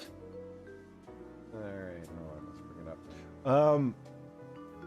It's a lot of kinesthetic diet stuff. We can tell. Justin Wilson has posted in chat. Oh, Sugar-free maple syrup includes water, cellulose scum, salt, sucralose, sodium phosphate, potassium sorbate, fulvic acid, and most ominously, natural and artificial flavor. It's not even saying what the natural and artificial flavor is. It's just natural and artificial flavor. We poured it down a tree. It tastes like trees. Right? It's the thing that. Would you like some natural tree flavor? Jesus, man. I don't get like sucralose is a naturally occurring sugar, is it not? I mean, sucrose, yeah, but sucralose? What is sucralose? Let's find out. Sucralose. Oh no, it's an artificial sweetener. No, it is. Okay. Oh, okay. Gotcha. It is not broken down by the body, so it's non-caloric and also tastes like shit. Nice. Great. Lovely. I appreciate that Wikipedia was that honest. Yeah. Is sucralose bad? 5 reasons to avoid this artificial sweetener. Oh god. What's this website? Dr. Axe? Yeah. Literally. Yeah. We're looking at Dr. Axe here. Oh my god. Remember the doctor that was giving people advice on the things to say to physicians to get HRT, hormone replacement therapy drug cycle started? Oh. Do you remember his name? Yeah. No, I don't remember his name, but I remember like that happening. Yeah, Steven Crowder goes undercover, like dressed up as a woman. I was like, what the hell was that? Oh yeah. Yeah, goat bondage. Thank you. Thank you, Fury, getting the $5. It was one of those days. I just knew things weren't going my way, and then she walked in. Everything about her screamed yes. At the same time, that small part of my mind told me she was trouble. And this is where my story begins. Okay. Yeah, it's a noir stories. Okay. You know, it's Right. Raymond Chandler-esque or writing or what's his name? Damn it, the guy who wrote the Maltese Falcon. Give me a second. I'm having a brain problem. Alcohol is slowing down frontal lobes. Mm-hmm. You got this. I want to say Ernest Hemingway, but no, he was a terrible writer. I don't care what people say. Ernest Hemingway was a terrible writer. I've read his shit. It's terrible. Dashiell Hammett. What, you don't like the classics like Leonardo DiCaprio does? Right? No. You're not a Renaissance man? I'm not a Renaissance man. No. I read noir detective fiction from Dashiell Hammett. That's his name, and Raymond Chandler. That's where it's at. What was I talking about before this? Oh yeah, the Dr. Rex Butt. Rex Butt. Rex Butt. Rex Butt? All right. Yeah, that's the name, my dude. First name's Rex, last name Butt. So he Rex ass. Yeah. He certainly does. He's out there doing the anal raw dog with no lube. Dr. Rex Butt. Okay. So back to the lady who was stealing the old man's money. Yes. Quote. I went on the town in East Haven. She sounds like a gumshoe. I went on the town and I went and talked to the locals, and I saw that there was a tax lien on his house, so I tried to get in touch with my dad, but she had my dad's phone being rerouted, returned, reset, repathed to her phone. Police said they received a complaint from her husband in March of 2020, told investigators that Donna controlled all of his finances and that she had been stealing from him as far back as 1999. Investigators said she forged her husband's signature on his pension checks, social security checks, workers' compensation settlements, and other documents before depositing the funds in a secret bank account. Fucking hell. She told investigators that she managed to keep her activities from her husband by convincing him that he had Alzheimer's disease. She said that she... What? Whoa. What the fuck just happened there? Reality. It's closing in on itself, I guess. Yeah. She said she believed telling him that would prevent him from going to the bank and noticing how low the bank account balances were. Oh, it's like how Biden believes the economy's fine and more people are employed now than before COVID. He said that in a speech the other day. all of which is demonstrably untrue, and everybody that was there knew it wasn't true, yet they applauded. It was the weirdest thing ever. So, you know, yeah, you can convince, like, apparently millions of voters that they have Alzheimer's, much like the president, and, you know. The economy's fine, guys. You didn't pay more for your milk and bacon and eggs and bread. You just think you did, because you're declining. Now, back to Corn Pop. Yep. All hail a Corn Pop. My great-grandmother used to rip up mail. So, she has said to my grandfather he was ripping up mail. So she went and got a P.O. box. So that's why he never saw a bill. Wow. Whoa. Rerouted all of his mail to a fucking P.O. box, so he never saw any mail saying, oh, so-and-so was ripping it all up. And he was like, oh, okay. This poor guy. Yeah, what the fuck, dude? Fuck this woman. Fuck this bitch. What's wrong with you, lady? Teens paid young girl to take explicit videos and photos of herself for profitable gain. Okay. Okay. Yeah. Okay. Yeah. Yeah. All right. Okay. Let me show you a story. Okay. Okay. Man turns himself in after Sharpsburg bar brawl shooting. Okay. Okay. It started as a massive brawl inside of Big Pat's Bar on Main Street in Sharpsburg, according to police. Sunday night, Pittsburgh Steelers game went overtime to Seahawks. Whatever. Baseball's the only thing that matters. What happened next was caught on camera. Man involved in the fight, Justin Craig, was seen leaning to blah, blah, blah, blah, blah. Okay. The footage shows middle of the street. He holds up his gun and shoots. His first shot hits a transformer. Now listen. I haven't slept. Like, I didn't sleep last night. I thought this was a story about a guy that actually shot a toy. You thought this was... You thought he actually showed Transformers one? Well, I was putting these stories together late last night when I couldn't sleep, early this morning, whatever way you want to look at it, right? And it's like, man gets in brawl, shoots Transformer. And I'm like, what did you do? Like, hold up an Optimus Prime and be like, I'll blow his fucking head off if you don't back up, man. I'm not fucking around here. And that's why I saved this story. And then when I read the story, I'm like, oh, you mean an electrical Transformer? Which is still kind of like... Dude, Jesus Christ, but like, yeah, no, that's nowhere near as funny. There's nowhere near as funny as him like shooting a Transformers toy. Like, there's more than meets the eyes here, boys. Well done, Fire. Well done.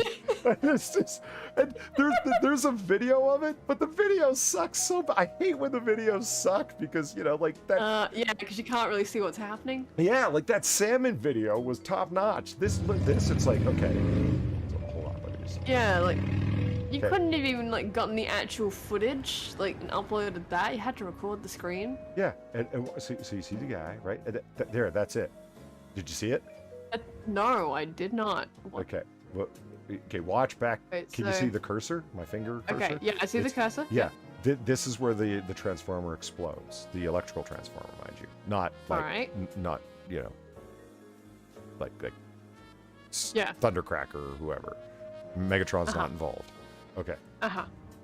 And watch.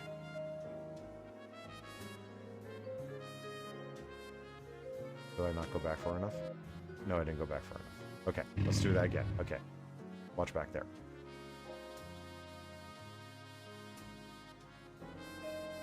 There. Oh, yeah, there it is. Yeah. And like, what is this? A Soviet iPad? Like, what are they? Yeah. What? Yeah. What the fuck is this? That is a really good question. What the fuck are we looking at? What a shockwave of a story, Zombie Teddy. Jesus, Yeah. that's a bannable offense, what you just did. Yeah, okay, I thought he actually shot a toy, all right, and I thought maybe it was one of the big ones, like, you know, well, like it's a statue or some shit. Well, like they just have a statue of like Optimus Prime outside like some building somewhere, like it's fucking Japan. No, I think I know they don't come as big as Gundams, but like I thought Like, what's the big base? The Transformers had a base that transformed into a base of its own. Like, there was, I have no idea. Devastator. Like, the Constructicons formed Devastator. Like, 5 different Constructicons would all form together to form one giant robot. Like, maybe, you know, it was a reasonably sized Transformer. Anyway, the point is he didn't shoot Transformers at all. He just blew up an electrical box at the end of the street because he got in a fucking bar brawl. Kind of disappointing. Yeah, I mean, yeah, but at the same time, okay. I mean, it makes a little bit more sense that it was just that's what happened. It wasn't a toy. See, I assumed it was like a monitor inside of a police cruiser or something like that. Like, if people, maybe it's a CCTV monitor, right? I hear you, but I choose to believe that it's a Soviet era iPad. That this is the best they could do in East Germany. Because they had iPads back in Serbia. Far. That's yes. I'm sorry. We're making fun of communists here. We're not, I'm not the target of the joke. All right. Yeah, all right. I understand. Okay, here, get this. Dinosaur statue stolen from Central Texas Museum, found at a University of Texas fraternity house. Oh my god, guys. A bunch of frat bastards stole a bunch of fucking dinosaur statues. I don't know why I find that funny, but I do. Why did you guys, okay, yeah, you stole it, you have your phone. Why did you not just get rid of that shit? What do you mean? You wouldn't want this in your frat house? I would. It's like, they gotta catch you. You don't know that. You stole that shit. Someone ratted. Yeah, exactly. Someone's going to rat. Oh, you don't trust anyone. You trust no bitch. Oh yeah, look at this. It's been found thanks to an observant party goer. You mean a snitch? A snitch, exactly. Who? Yeah, a fucking snitch. What idiot bitch did you bring over from some fucking do-gooder fucking sorority? Said those aren't yours, and like, you know, went and called around to see if there were any missing fucking dinosaur statues. Ranging from 6 to 10 feet in length, and I appreciate their ambition. They just didn't go for little guys. You know, they went for the big boys. That's cool. Nunez says an anonymous tipster, a snitch, told authorities that they attended a party at an unnamed fraternity house Saturday night and noticed the figurines. Oh, you noticed the 10-foot figurine, did you? That prompted the... You just happened to notice it. I sat down on the couch and then suddenly realized it had back spines. Like,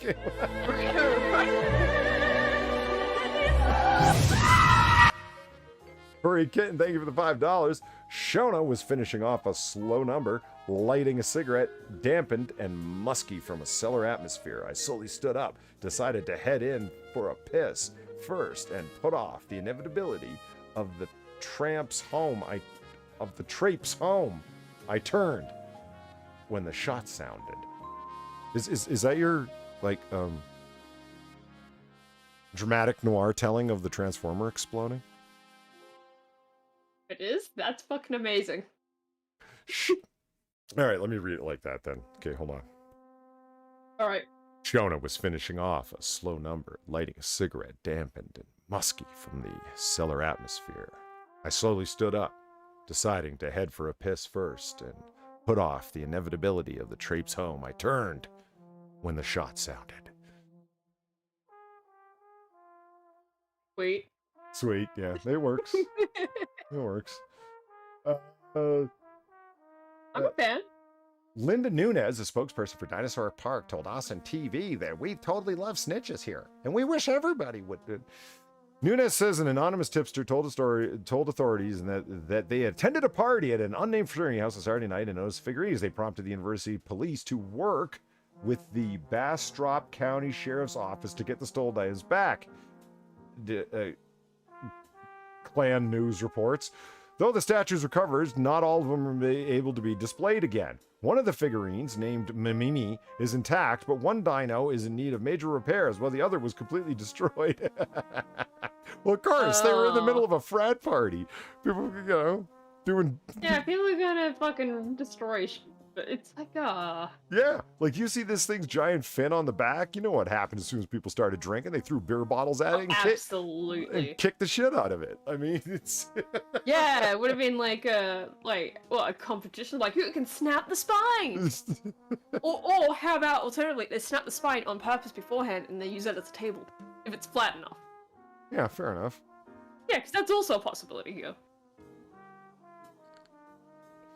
I could see But it. still, I still like think they really, really should have either hidden it, shown a few people that they had it, had their fun that way, you know? Yeah. Yeah, because like people are gonna fucking snitch. Don't trust anyone at those parties. To not go and like tell someone, No. you know? Like, No, come on. I hear you. Okay, Fart, do you want to hear? What do you want? Okay, here we go. Let's do this. Let's do this one. Your Alright. sleep could affect how you walk, a new study says. Oh, can it now? Have you been sleepwalking too? Because I sure as hell have. Oh no, what's the newest sleepwalking story? Yeah, Fart gets to hear about all my sleepwalking stories, which I do.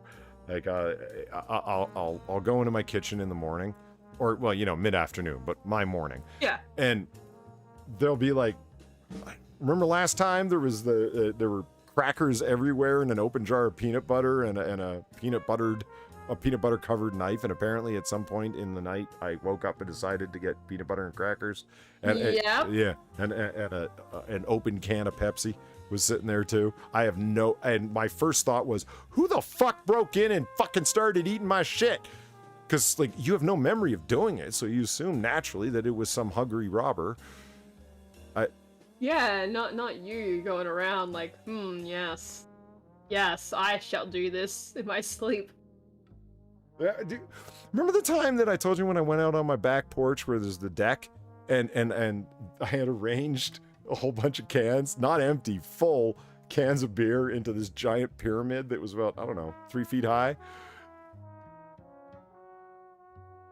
Sorry? Yeah. I did. I don't think you told me that one, but that's I did that. So, Wow, man. not because I was drunk. That wasn't a black. I was fucking sober as a Mormon. It was just sleepwalking.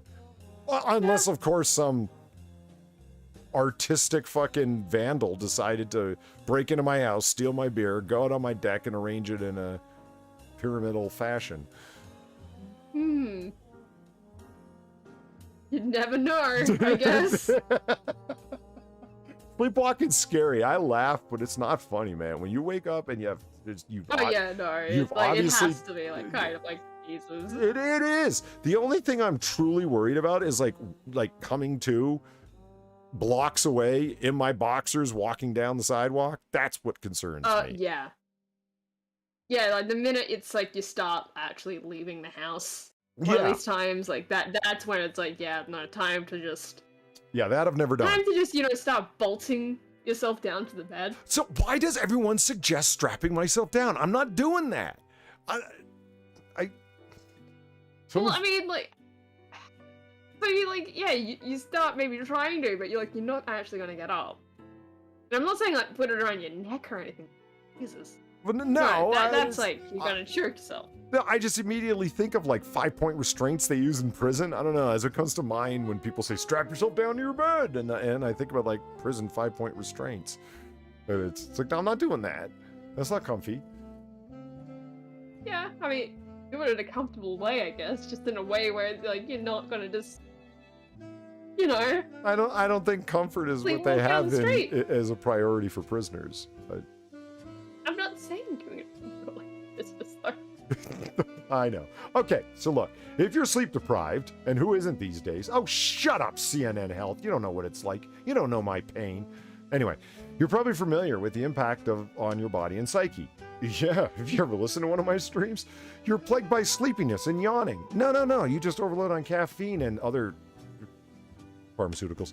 You may suffer from headaches. You may feel anxious, irritable, and depressed. Yeah, this is right. You can add an unsteady walk to that list. No. That's just my pimpish strut. That's a stylistic choice. You have a pimpish strut. Oh yeah. Do you now? Yeah, you should see me saunter. It's something. Uh-huh. Uh, I'll take your word for it. a new study sheds light on the association of lack of shut-eye and your gait, thus possibly affecting your ability to walk purposefully, avoid obstacles, and keep your balance. The results show that the gait is not an automatic process that can be affected by sleep deprivation, said the study author Hermano Krebs. Hermano Krebs, an adjunct professor of neurology at the University of Maryland School of Medicine. You know, I'm not going to call you Dr. Krebs. Like you're an adjunct professor. Do you know what an adjunct professor is, Far? Nope. People that they keep around for institutional affiliation that don't actually teach classes. Ooh. Yeah, okay. Yep, okay. Okay, so academic squatter Krebs said in a statement, ideally, everyone should sleep 8 hours a night. Who is also a principal research scientist at the Massachusetts Institute of Technology Department of Mechanical Engineering. Wait. You're an adjunct professor, Hermano Krebs, at the University of Maryland School of Medicine, but you're also a researcher at MIT in their mechanical engineering department? Who's buying this? Is this even a real person? I have my doubts.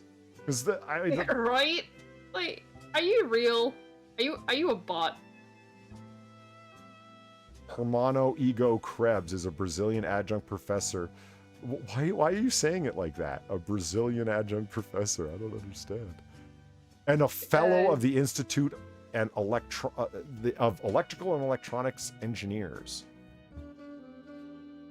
Huh.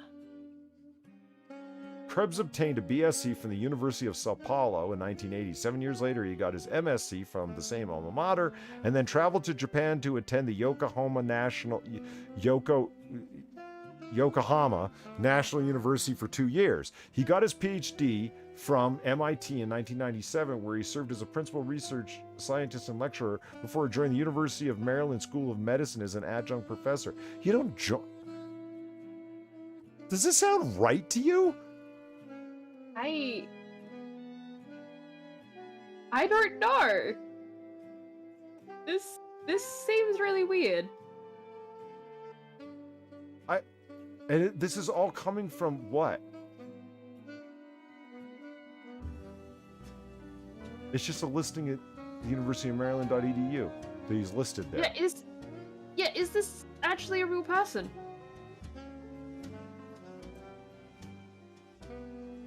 But hold on.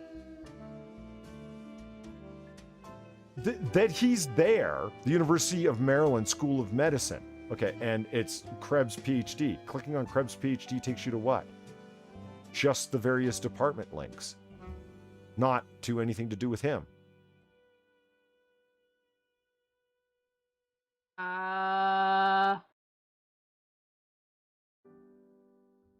Yeah, this seems really fishy. Bro, you're suspect, man. And CNN, I have no trouble believing that you got taken in by... What's the lady with the salty cabbage water? Jelly juice. Jilly juice. Yeah. I think you got taken in by a jelly juice. This is a Jilly Krebs. I'm not buying it. Yeah, that's really okay. Yeah, we've stumbled across something here unintentionally. I also got my doctorate in theology from Catholic University, followed by, like, what else have you done with your time, Mr. Krebs? Right? Hermano? Like, doesn't Hermano just mean man in Spanish? Does it? I never really took Spanish, so I don't know. No, it just means brother. Okay, brother. So the guy's name is Brother Krebs. Oh my god! It's getting better and better. Yes, how you doing, fellow brother? hell! What the fuck is happening? Oh, I love it so much. It's like they've just been totally taken. CNN Health has totally been taken in by Sandy Lamont. Did not do any research whatsoever, but it is CNN, God, so right? you know. Yeah, like no research was done. Amalio County Hermano just means brother. There you go. So Brother Krabs is who he is. Brother Krabs. Yeah. How are you doing today, Brother Krabs? You suck so fancy. Yes. Yes. We are getting information from our beloved Brother Krabs yet again. Yeah. Whew. Yeah. All right. Brother Krabs. I don't even know what to do. You want to move on to space shit now, or what? Yes. Yeah. My God, yes. Let's move on to space shit.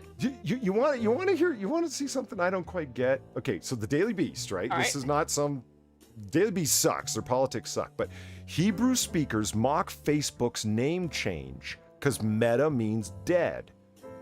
Facebook is hold on. Facebook is changing its name to Meta? Is that a thing? I did hear something about that, but like I thought it was like them changing some like peripheral thing. Is it like they're actually naming, like they're changing the name of Facebook Let's itself? follow the hyperlink here. Today we're introducing Meta, which brings together our apps and technologies under a new company brand. Learn more about blah blah blah. The metaverse. The Facebook. into the metaverse. Yeah, and there it is. The Facebook. Great. The Facebook company is now Meta. CEO Robotoberg announced Meta, a new company brand for Facebook apps and technologies. And apparently, Well, that doesn't sound ominous or anything. the figure 8 symbol that they've picked and the name Meta simply means dead in Hebrew. Wow, guys. Wow. Congrats on that move. The name change followed explosive disclosures by whistleblower, blah, blah, blah. Like, do you really think they should? Whew. Thank you, Furry Kitten, for the $3 rather. Can you blame the professor? Hasn't everyone entered a rabbit hole? They squeak if you don't use enough lube.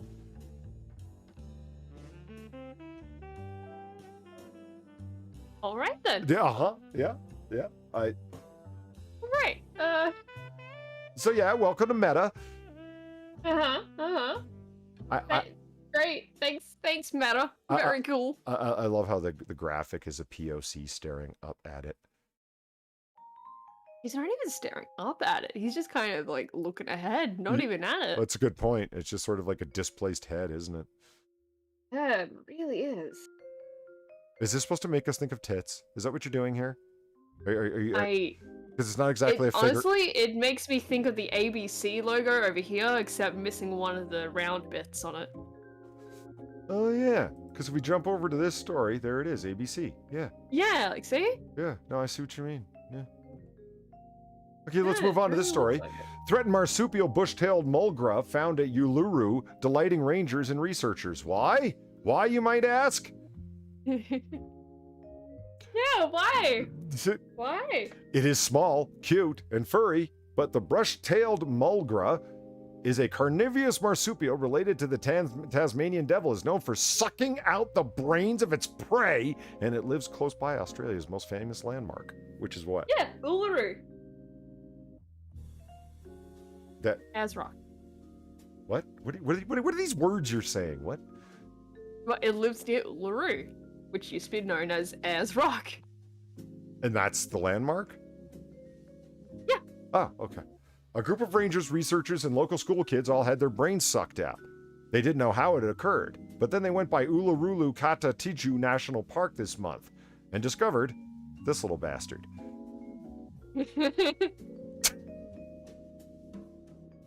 Oh shit. Wow. No way. It's not that big. That looks like somebody did a cock and balls imprint on the ground. What the hell? It does, yeah. Is that actually how big it is? What is this? A ranger I- shows the size of a male emu footprint. What do emus have to do with anything? Good question. Do these Yeah, things? Do these things suck out? Like it looks like a little like mouse, like maybe I don't know. Yeah, it looks small. Yeah, like maybe as big as a Look like rat, it'd be but it could take out emus when machine guns can't. Holy shit. Should have been getting this thing around like when we're doing the emu war. What the fuck? Where? Mr. Kenny is a Western Arandia man from Hammondburg, west of Alice Springs, with family connections to the Urukata Juru area. He said he learned valuable skills from the local Angu rangers and trackers with intimate knowledge of the unique landscape. I'm sorry, Australians, this must be really hard to listen to you fucking brutalize this stuff. It's honestly, I really don't blame you for fucking this up. It's just kind of like, yeah, it's really fucked. The spellings and shit. So here they are hanging out. Did you guys have your brain sucked out? No, they're getting prepared for it though. They don't look that bright. Maybe it already happened.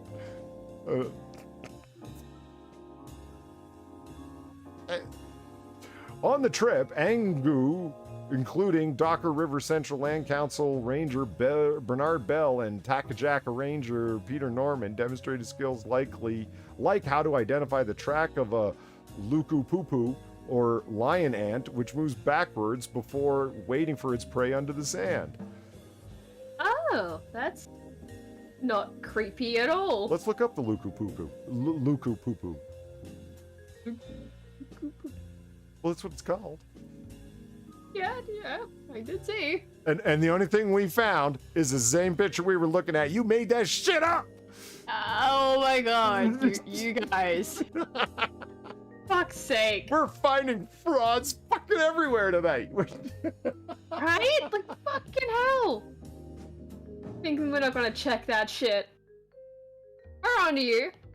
Cynic is it? Dude, we don't know half those words. That's alright, fair enough. Stop staring menacingly. What's the problem, man? What you know? Hold on. Let me just real quick. Come on. There we go. Just gonna go ahead. Grab a quick snapshot. You're grabbing it? Yeah. You're grabbing that? Oh, come on, that charming gentleman. Local Aboriginal man looks at you disapprovingly. Disapproving? I don't know. That's a little past disapproving far. That's. I mean, yeah, can be. Yeah, I mean, this usually precedes a homicide of some sort. See, look how tiny he is. He's a little guy. Yeah, he is a little guy, but he will suck your brains out given half the chance. Yeah. Oh, hey, Woily's released to Northern Territory after a 60-year absence. Let's go find out what a Woily is. Yeah, what is it? Oh! Look at him go. Oh, look at him. Look at his tail. Locally extinct brush-tailed betongs brought back to Northern Territory Wildlife Sanctuary. And this guy is really fucking happy about it. Yeah, I mean, look at him go. Yeah, absolutely. Look at him go. And it's another brush-tailed betalongs are being reintroduced after the last 6 years, also known as Woilies.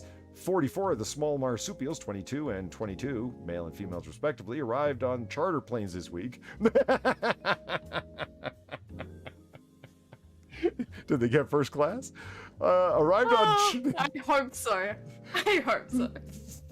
They were released in the New Haven Wildlife Sanctuary, 360 kilometers northwest of Alice Springs in remote central Australia. Woo! Woilies were once widespread across the Northern Territory.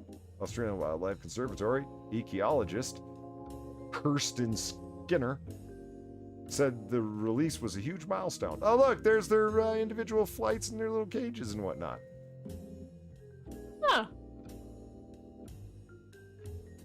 Huh. Anyway, I just like the picture. A picture, Yeah, I do too. Yeah, that picture's great. And he looks like a little mini kangaroo because his rear legs are longer. He's got short little front legs. Like, yeah, a lot of these like little mice things, like this. Mm-hmm. Yeah, they do look like mini kangaroos. That's cool. Australia's got the greatest wildlife. They're either adorable or gonna fucking kill you. Or both. Yeah, or both. Yeah. Or both. Okay. There's that one that'll suck your brains out. Okay, I got some space shit for you here, Far. Wait. Okay. Do you see Godzilla there? No, not at all. No, neither do I. Godzilla monster spotted in colorful nebula by Zombie Space Telescope. Spitzer ended its mission 2020, but is still generating data from 16 years of observations. Do you see Godzilla in this picture? An image from blah blah No. blah. Okay, we'll just make the picture bigger. Where? Yeah. I'm not even trying to be an asshole. I'm like just. Yeah, where? I'm not either. I genuinely just don't see it. Can you guys see my cursor on the screen? Can you Yeah, see it? Okay. I can see it. Is this supposed to be its nose, and this is it breathing fire, and this is like the top of its head, and this is the back of its neck? I'm trying to see it. I can kind of see a praying mantis almost. Like, or is it supposed to be way over the That's fuck if here? I'm pushing it. Yeah, I don't know. This is Drucifer says he sees it, but I don't know. Top lights are the eyes, Polly. Top lights are the eyes. Like these are its eyes? Yeah, Or I here feel like and here? someone's gonna have to draw over it, and show what they're seeing. Bless you. Excuse me. Bless you. Thank you. But yeah, I feel like someone's gonna have to take the image right and actually like draw over the top of it, to show what they're seeing. Because I don't see it. Like, don't get me wrong. I like the picture a lot. It looks really cool. Oh yeah, no, it looks like a cool nebula. You did a real good color job there, NASA. But What the hell did you just say? you did a real good color job there, NASA. No, before that. No, I think it looks really cool as well. Wow. Could have sworn. yeah, I I could have sworn you said something else. I'm gonna go back after the stream. What time is it? I don't know. It sure as hell sounded like you dropped an N-bomb there. I don't know. Maybe I've You been. did not drop an N, but whoa. I'm just saying. It sounded. Whoa. 'Cause that's what caught my attention. I was like, Far, what are you cussing like that for? What the hell? I don't cuss like that. On stream, anyway. Anyway. Right in the privacy of my own home, however, I can drop however N-bombs I would like. Thank you very much. I don't. Okay. NASA's Juno spacecraft flew over Jupiter's Great Red Spot twice. This is what it found out. It's a lot deeper than we imagined. I love this picture. Look how swirly that is. That's cool. Yeah, that's the bottom, right? Like one of the poles? Yeah. Yeah, the poles always look really fucking nutty. Oh, look at all this On story. Jupiter. Okay, here we go. Scientists revealed their latest discoveries of Jupiter, including surprising finding. Oh, fuck, just get on with it. The Great Red Spot was thought to be a storm shaped as a flat pancake, according to Scott Bolton, principal investigator at NASA's Juno mission and director of space science. We knew it lasted a long time, but we didn't know how deep or how it really worked. In February and July of 2019, NASA's Juno spacecraft flew directly over the Great Red Spot, which is about 10,000 miles or 16,000 kilometers wide, to figure out how deep the vortex extends beneath the visible clouds. 2 papers published Thursday in the journal Science have detailed what Juno discovered. That you can fit one plane on top of another, and you said we couldn't do it. Fuck you. Scientists have believed the depth of the storm of the planet's weather layer could be constrained to the depths of where sunlight can penetrate or water and ammonia are expected to condense. The planet's cloud level. However, the storm wasn't a shallow meteorological feature, the researchers found. A microwave radiometer on Juno gave scientists a 3-dimensional look at the planet. They discovered that the Great Red Spot is between 124 miles and 311 miles deep, extending much deeper into the gas giant than expected. We get a picture? I want a picture. I want a side picture. Well, I don't think they're gonna give you one, unfortunately. Motherfuckers. Yeah, this is a totally unrelated story. Fuck you, CNN. Jupiter's North Pole has 8 cyclonic storms in an octagonal formation. Right, yeah, lots of storms. Yeah. I mean, it's Jupiter. Yeah. But it's fucking Jupiter. Like, what do you expect? The whole planet is just a giant storm. Yeah. Look at all the storms. Because normally, you get those effects with smoke and dropping colored oil into colored water for various spacey effects for science fiction and stuff like that. I love that it's like, no, this thing right here is bigger than Earth. Like that it's... Oh, God, right? I love that. That is a very, very cool pitch. Oh, hold on. Wait, is that a video? Yeah. Is there a video in real time? Oh, please tell me this is real. I'm just not some idiot yakking. Is it? Come on. Whoa, that's loud. Ah, they're just faking it. It's kind of a cool flyby picture. Yeah. I mean, okay, they're putting Ganymede into here too, I guess. That's cool. I like Ganymede. There's Ganymede. Yay! Your music sucks. Yeah, I don't even hear the music, so I don't even...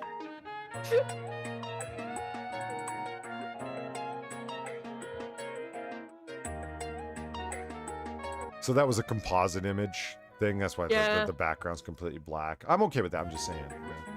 Yeah, that's fine though. Ganymede! Yeah, look at it. Dark and light regions, as well as its crazy. Oh, look at all its weirdo wrinkles. Ganymede's so funny looking. Yeah, yeah. Holy shit, look at that. Fucking sweet. Oh, man, that looks so cool. Yeah. Man, make your text smaller. No one wants to read your bullshit. We're here for the fucking imagery. Like, just fucking hell. Fuck you, CNN business. Yeah. In short, fuck you, CNN. Oh, look, Joe Biden. Do you know whose hand you're shaking? That's the president of France. He's your counterpart. Did he offer you a Werther's candy, Biden? Or did he start bitching to you about Australia?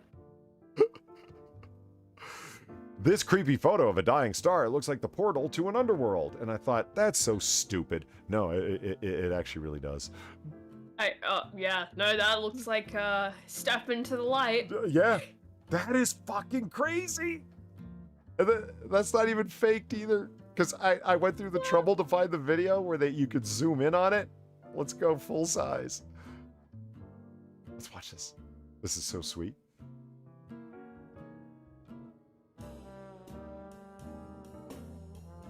We're zooming.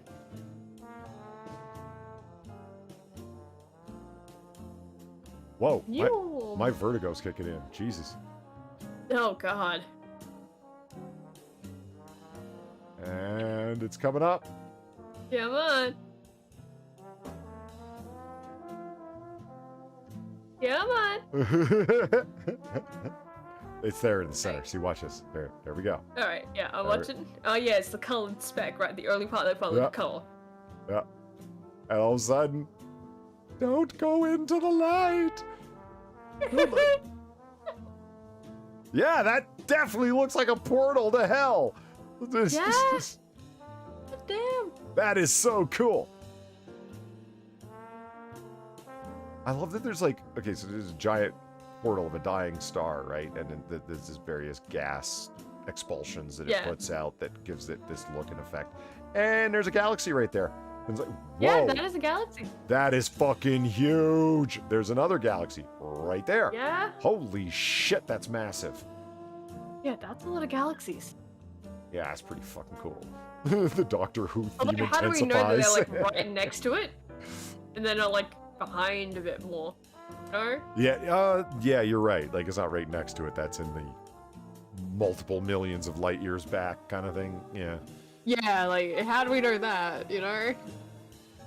Yeah, that's so this will be seen as desktop backgrounds and wallpapers for years to come because that picture is hyper cool.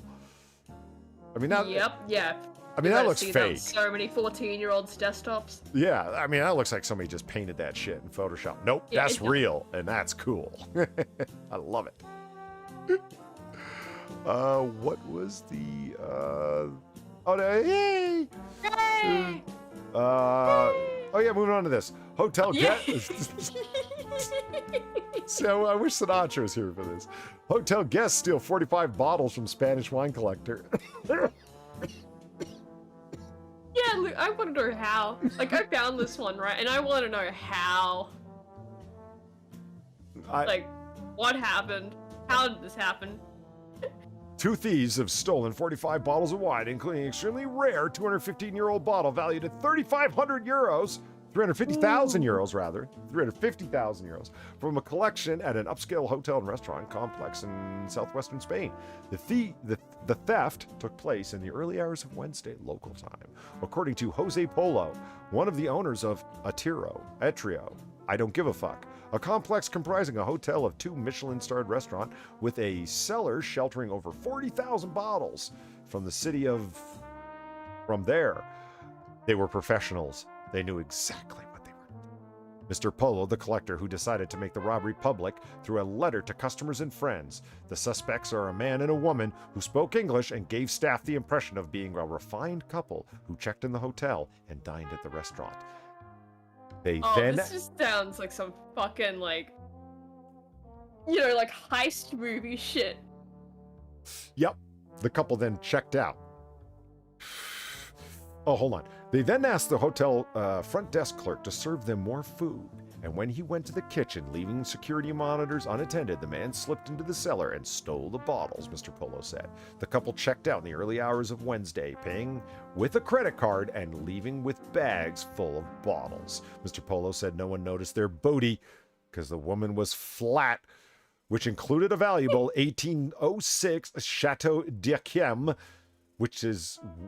and at least six other 19th century bottles from the exclusive Rurouni Conti winemaker of France's Burgundy region.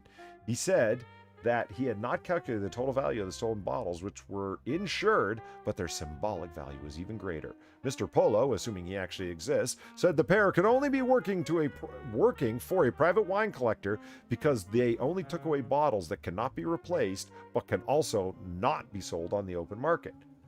Those bottles are very numbered and controlled. That 1806 Yquem is unique. Everyone knows it's ours! A national police yeah. Like art, It's wine is fucking associated wine, with... dude. Like, I understand. Like, yeah, this is some, like, old-ass wine. Like, this is, you know, your pride and joy and all that shit. But Jesus Christ, man. Mm-hmm. Jesus. You know it is... Just wine. It's fermented grape juice. You know that, right? Yeah.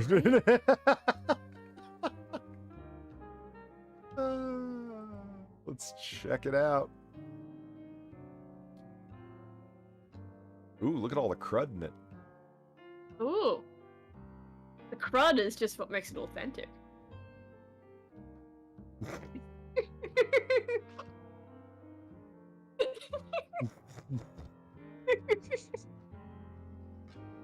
This 1994 Sauterne is looks older than the 1806 one does. Sauterne are interesting it's like wines, a very poison sweet. bottle.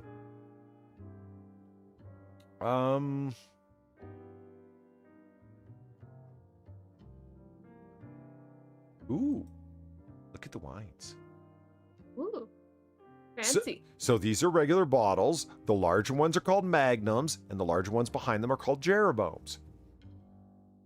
Why? Well, it's just names they gave them. Jeroboam is a biblical name.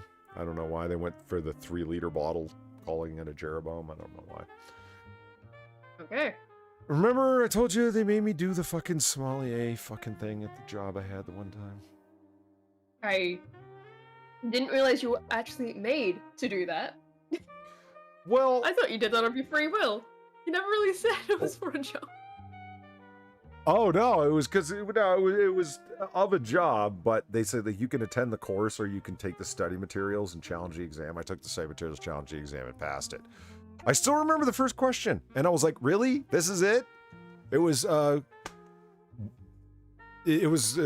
4 different possible answers, and it was like, name the one that is incorrect, if you know what I mean.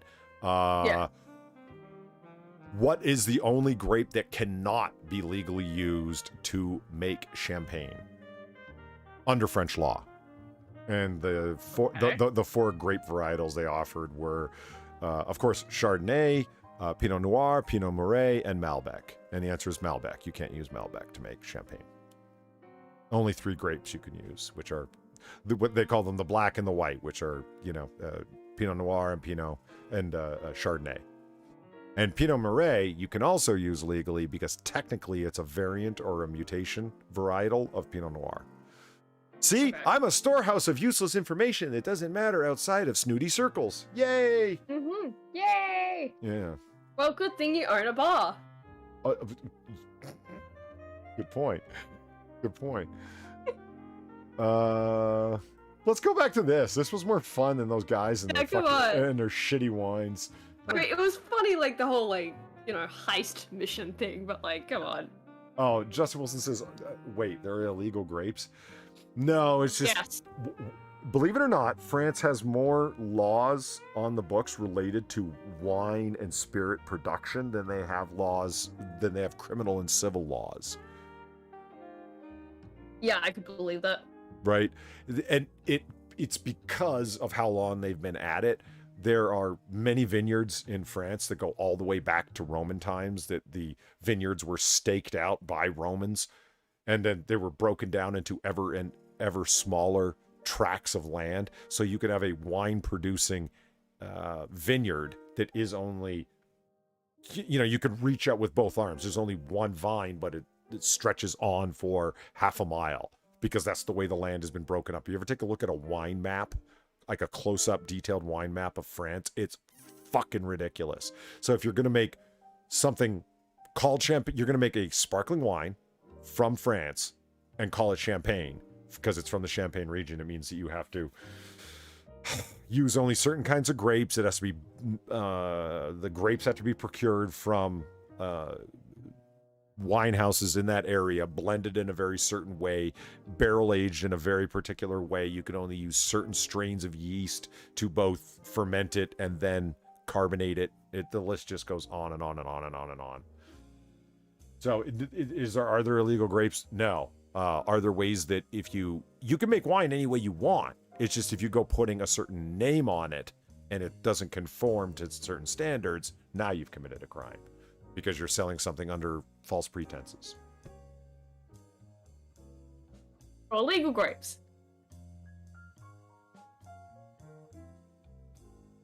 Technically. Yes. I was just reading Gamer Vlean's line there. Since you wanted to talk shit, Polly, I left a message for you guys on Discord right before I went to shift pass down, like I do every Friday and every other Saturday at 20:30 Eastern. All right. I'm sorry.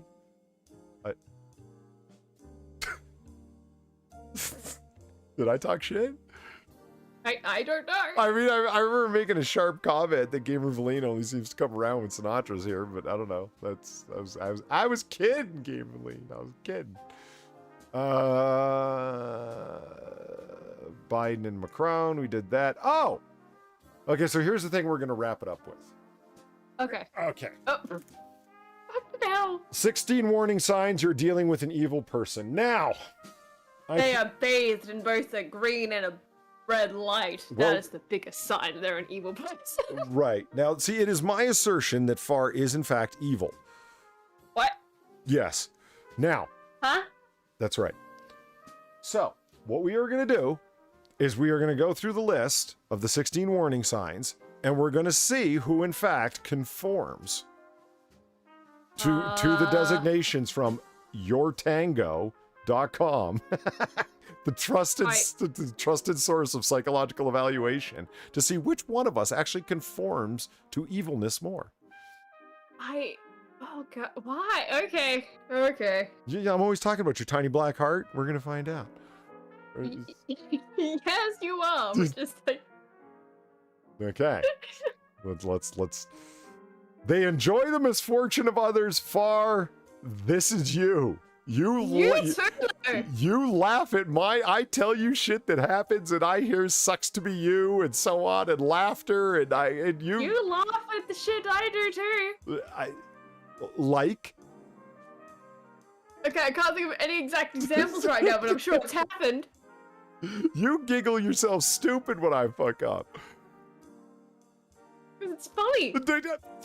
They enjoy the misfortune of others, right? If it's actually something serious, like, you know, oh yeah, my grandpa just died, I wouldn't be fucking laughing at that. What the fuck? Yeah, but that's not my misfortune. That would be my grandfather's. If it's like, yeah, but it's your misfortune that your family member died. Yeah. Gamer Valine, that's exactly why I said that, Polly. Oh, well, I was kid. All right, okay, so... How many documentaries have we laughed at? Where, like, awful shit happens to these people? Yeah, it's kind of a check in both our columns, isn't it? Yes, Yeah. it absolutely is. All right, so we got 1 and 1. All right. They have control... I'm calling you out on your bullshit here. They have control issues. Evil people they're controlling, but it's not all about controlling you. They often feel downright uncomfortable and powerless if they aren't in control of every aspect of their lives. That's neither one of us. Yeah, I don't really. Like, know. like we're kind of lazy adults, honestly. Malevolent people are often so cruel to the world and to people around them that they can't entrust any part of their lives to another person. Because of this obsession, they can come off as polite, concise, and punctual. Well, this ain't me. Right? You're not. Come on. By that definition, I'm an angel. It's just, so yeah, no, no. God. So it's 1-1 still, okay? Because this is neither one of us. They are habitually dishonest. FarZoosme, No? if that's your real name. Polydub, if that's your real name. Rudiger Maximilian Dubenstein. I'm perfectly honest. Huh? Bullshit. I don't believe you're really an otter.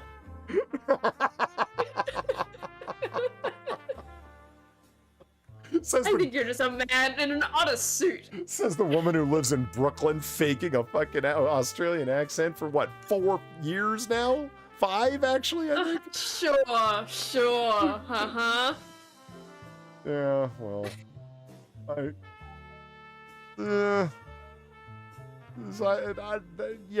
my whole life is kind of a lie. I'm gonna be honest about my dishonesty.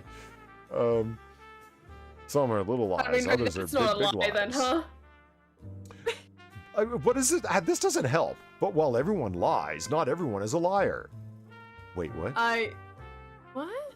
A liar is a special breed. They are pathologically, constantly, and sometimes without even realizing it. An evil liar will often lie so much that their own lies are what form their reality. In living a life of lies, yeah, what about it? Their own mind. So I'm taking that you're checking off that column for yourself then? Yeah, I'm going Habitually dishonest? Yeah, it's the only way I can get up in the morning. See, things are worthwhile. The West isn't collapsing. Our rights aren't disappearing day by day. The economy will still be here in 3 years. Like, yeah, I lie to myself all the fucking time. What of it?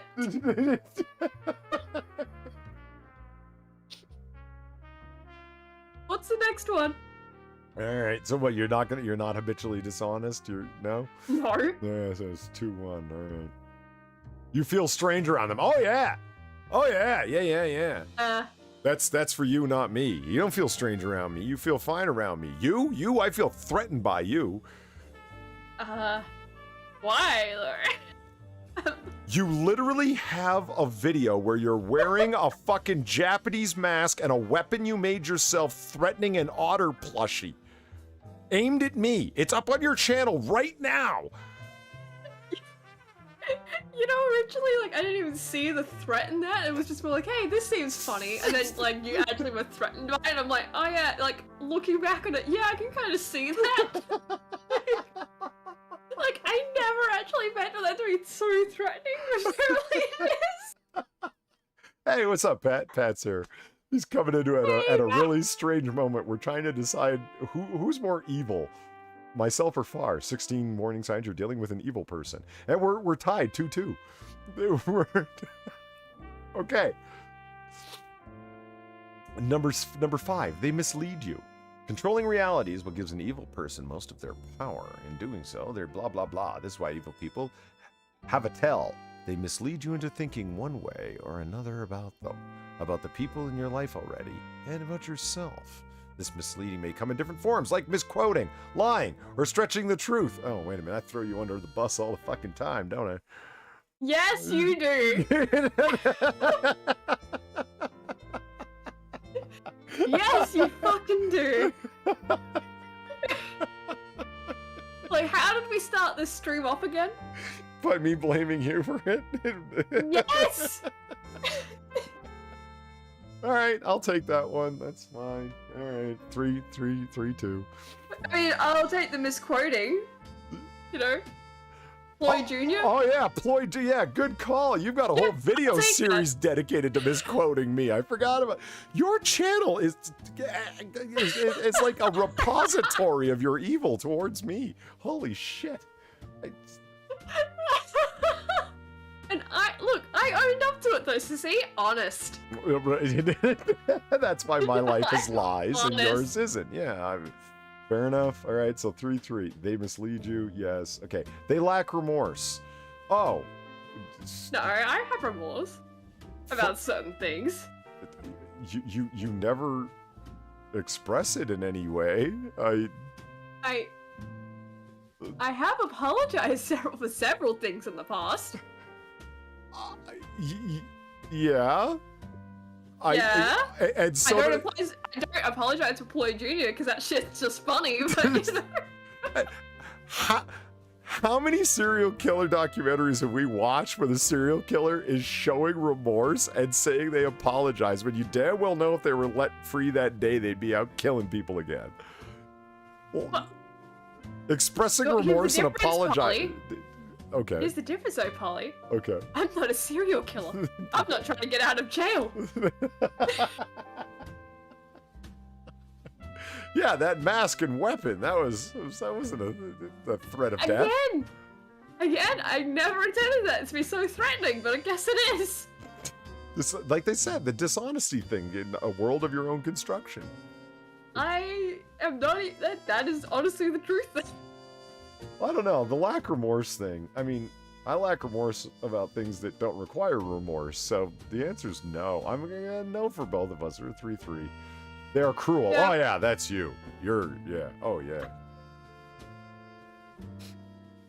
I'm cruel. What do you think I mean by black little heart? Oh no, I know exactly what you mean by black little heart, but please explain. I have watched you giggle and laugh about people like suffering serious injuries and all sorts of horrible shit. Like no, you're. You though. So have you. Yeah, I'm not denying it. I'm saying it's 4-4. I just want you to understand you're in the same boat with me. I want to get off the ride. I love your boy Pass comment. You will never out evil a woman, Polly. I know, right? It's Oh, we're quite equal at the moment, so you never know. Yeah. All right. They lack responsibility. Yeah, but that's just because we're bad adults. It's different. It's an evil person has no sort of a moral compass. They'll do as they please and will never feel Hey, responsible. I have a moral compass. About what? Give me an example of a life in time general. you restrained yourself from doing something. I don't know. I restrained myself from like veering off into traffic. Fucking no. Okay, your suicidal ideation aside, I don't think that's what they're referencing here. No, it's moral, you see, because it wouldn't just be killing me, it'd be killing my instructor, too.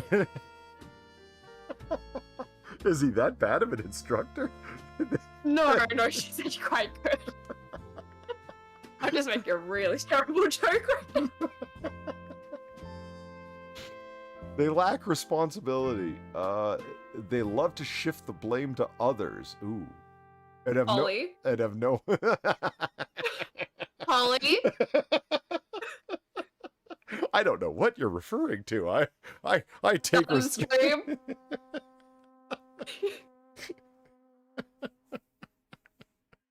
Someone's got to take the fall. I've never said that before, ever. Every time something fucks up in Photoshop, you're like, the one time you DM'd me once, sort of saying, "Far, it's your fault." Out of nowhere, and I'm like, I have no idea what the fuck you're talking about. Far's at work or out living her life. And something fucked up in Photoshop, so I DM'd her. This is all your fault, Far. It's like out of nowhere. Like, he doesn't like start it off with like something fucked up in Photoshop. He doesn't like explain it afterwards. It's just, it's all your fault. Like I said, see, you like responsibility. There you go. So, like I said, someone's got to take the fall, and I'm not going down for it. So, you know, hey. Yeah, this is your loss. You're right here. Well, hold on. Let me think about your lack of responsibility. Wait a minute. I acknowledge my fuck ups.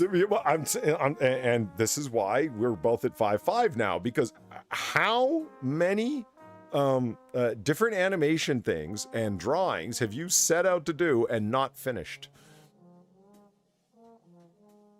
That's laziness, though. Just generally pushing it back. But the same goes for you, though.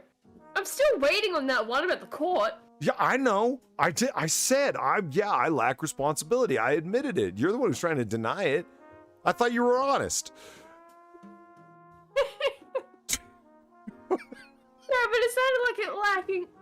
Like, is that like not being responsible? Is that just being like, oh yeah, like looking at this might be a bit more technical than I thought it would be. I don't fucking know. Fine, I'll take it. 5-5. Fuck it. Their friends and family warn you.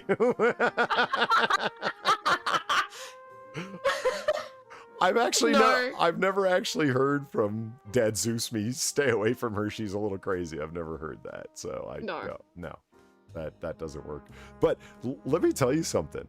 When your friends and family warn you about someone, holy shit, oh god, right? That's a serious matter. I mean, holy that fuck. Actually is. Like, if someone is coming up to you and they're like, hey, yeah, you know that person you were just talking to? Yeah, I'm their friend. You should probably stay away.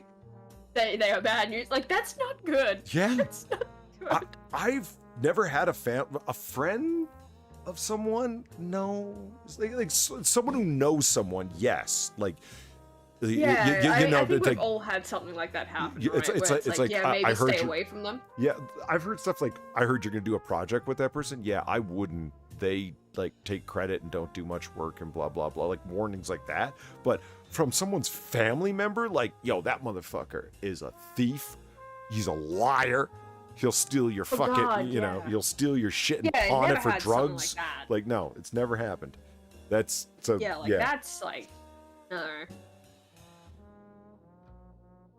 But yeah, I can say that like that does not apply. Yeah, so we're still at what, 5-5?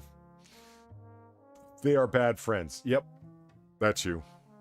Oh, fuck off. Well, it's yeah, the truth is rough. Fuck off. I'm a good friend. Once things start to go sour, they are nowhere to be found. Far. What? What? I don't want to bring up detailed items, but you know, come on. It's like, hey, can we talk about this one thing? You're like, yeah, sure. And then I bring it up again and it never happens. You know what I'm talking about? This is What, the thing where you thought like me like sending a video was me going like, yeah, I don't want to talk about this anymore. But in reality, it's just me going, all right, look at this. Not being not that I'm being disinterested or anything. No, that's just you being like, avoidant. Uh-huh. An evil person comes to your assistance. If an evil person comes to your assistance, rather, know that they are doing it for a purpose. In other cases, they will only be there when things are going well for you. No? No? I think by virtue of what we've done for the previous 9, we're probably both bad friends to each other because we're like, no, you're a fucker. Exactly right now. Like, that's not a good thing. Like, come on, I'm dragging you with me. Like, fuck this. Fuck this. We're both trying. Who's the worst friend? You're both trying to paint each other as evil people. What are you talking about? You're both terrible.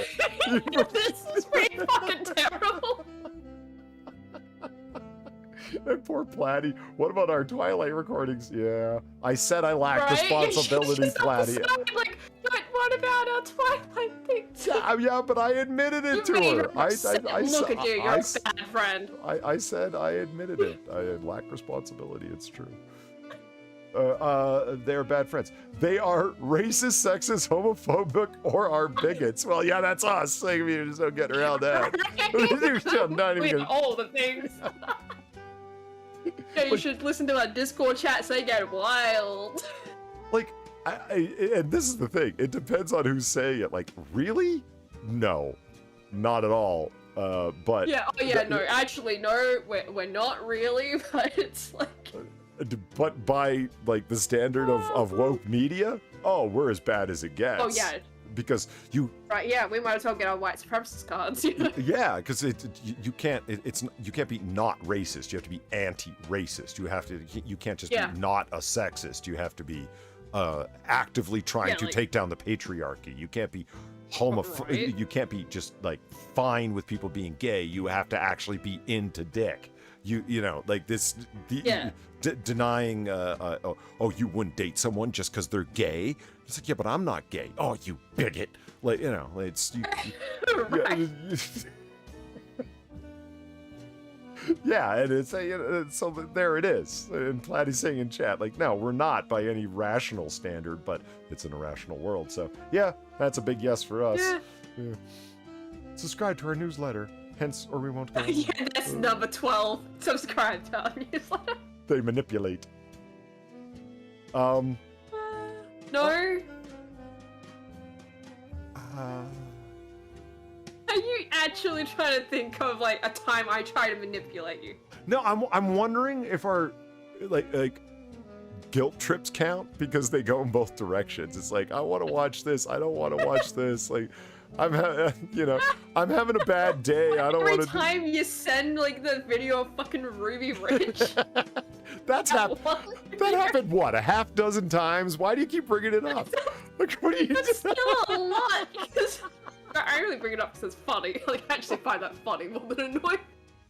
I don't even want to watch this documentary on Ruby Ridge. I don't think either of us want to watch it. Because it's a really angering thing of federal overreach that didn't need. It's a big story of none of this needed to happen. Massive story of none of this needed to happen. And it ends up with a shot dog, for God's sake. It's got all the bad. And a kid. It's got all the bad things. Yeah, like kids, dogs. It's just. Fucking hell. Just a horrible fucking thing. So I came with the idea we're gonna watch this documentary on Ruby Ridge because I know that Far didn't want to watch it. I didn't either, but you know. Yeah, but it was just a funny part of it. Like, but yeah, I like to manipulate, so I At least you're admitting it.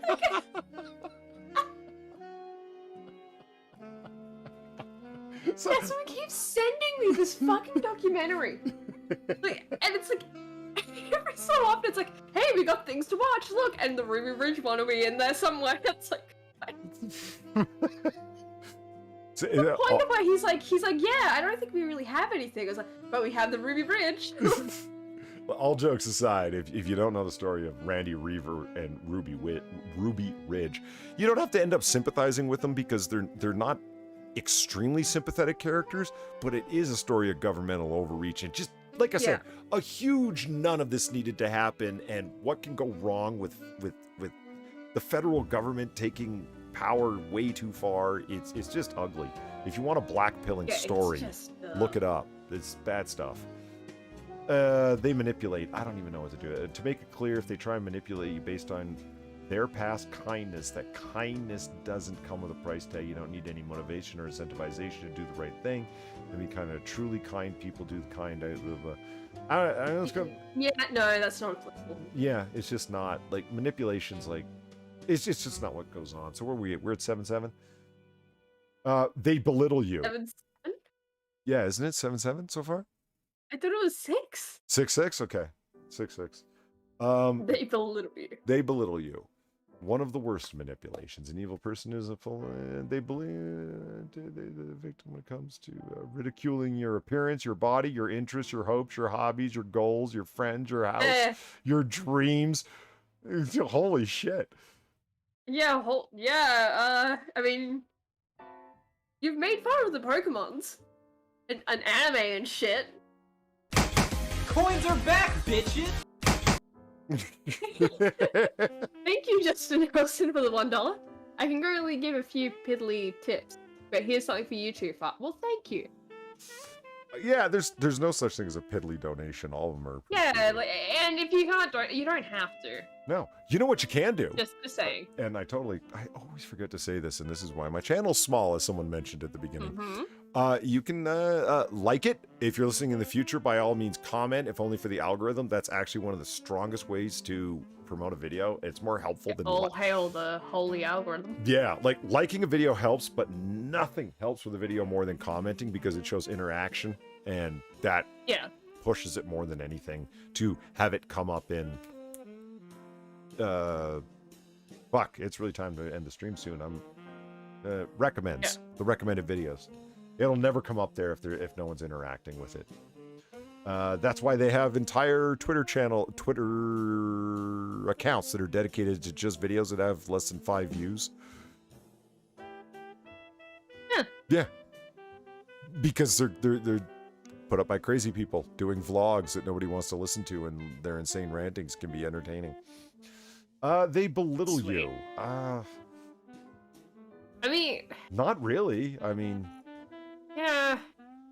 I don't know. I mean, there's making fun of, like taking the piss out, but like belittling. Well, I've belittled your asbestos shack a lot. Well, yeah, but that's pretty deserved. I'm living in a fucking asbestos house. Like, come on. I actually don't ever remember dumb. you doing any of these things to me, because you're ugly, your interest sucks, your hopes are useless, your hobbies are dumb, your goals are... Your dreams will be destroyed. Yeah. I hate your friends, your house is ugly, and your dreams are just really puerile. seen your house, so it's kind of like... So yeah, that doesn't I've count. never seen your house, but I'm sure it sucks. They confuse and conflict. What? They'll utilize chaos, confusion, and conflict to their benefit. The more scattered, scared, and unsure you are, the more power they have over you. This is like talking about like intimate relationships, like couples. Yeah, no. That just doesn't apply. Like no. That just does not apply. Like that's like being like it's like, let's say you're in a relationship and you're you come home angry and then you come home affectionate, and it just confuses and such. That I think that's what they're referring to here, so it doesn't apply. Yeah. So 6-6 that really still. doesn't. They lead double lives. Father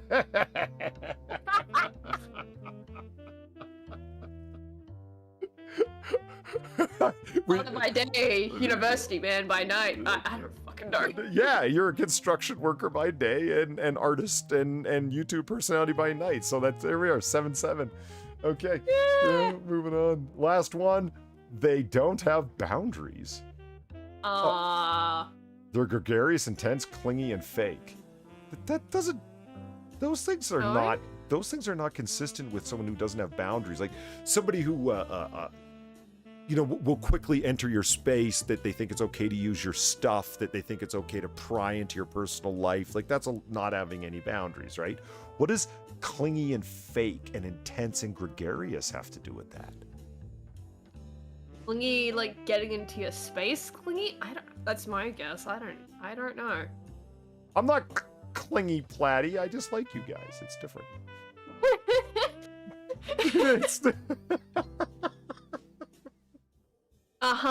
Sounds like an evil person trying to cover their track. Just because I told you that I'm moving into the house you buy and living on your couch, that doesn't... Is that what you mean by not knowing boundaries? Is that... You gotta know your boundaries, Polly. God. No, listen. This is... If so, then it's both of us Because Platty has admitted repeatedly, Jesus Christ, I'm going to wake up to go to work in the morning and you two are going to be watching serial killer documentaries at 7 a.m., right? And we're like, well, yeah. Yeah.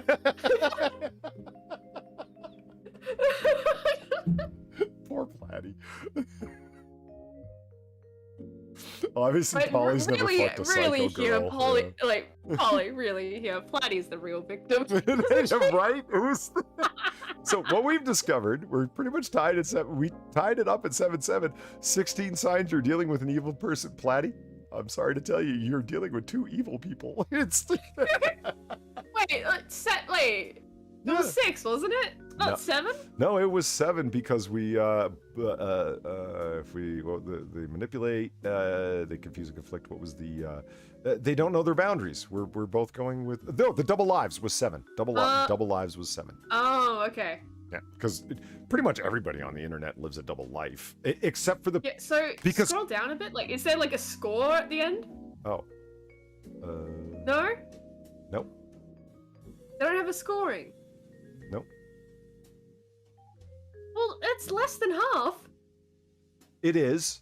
It is. Yeah. What, 7 out of 16? That's less than half. Well, I'm gonna 8 toxic phrases that destroy relationships in seconds. I'm gonna open that one and save it for later. That sounds like it'll be You're fun. gonna save that for like... Yeah. You're saving that for personal use? Yeah, that'll be good. And oh yeah, if your guy does these 7 things, he's playing you for a fool. We're gonna have to bring a man. What is this? We're gonna have to bring a man on the stream so we can talk about like. It'll be like.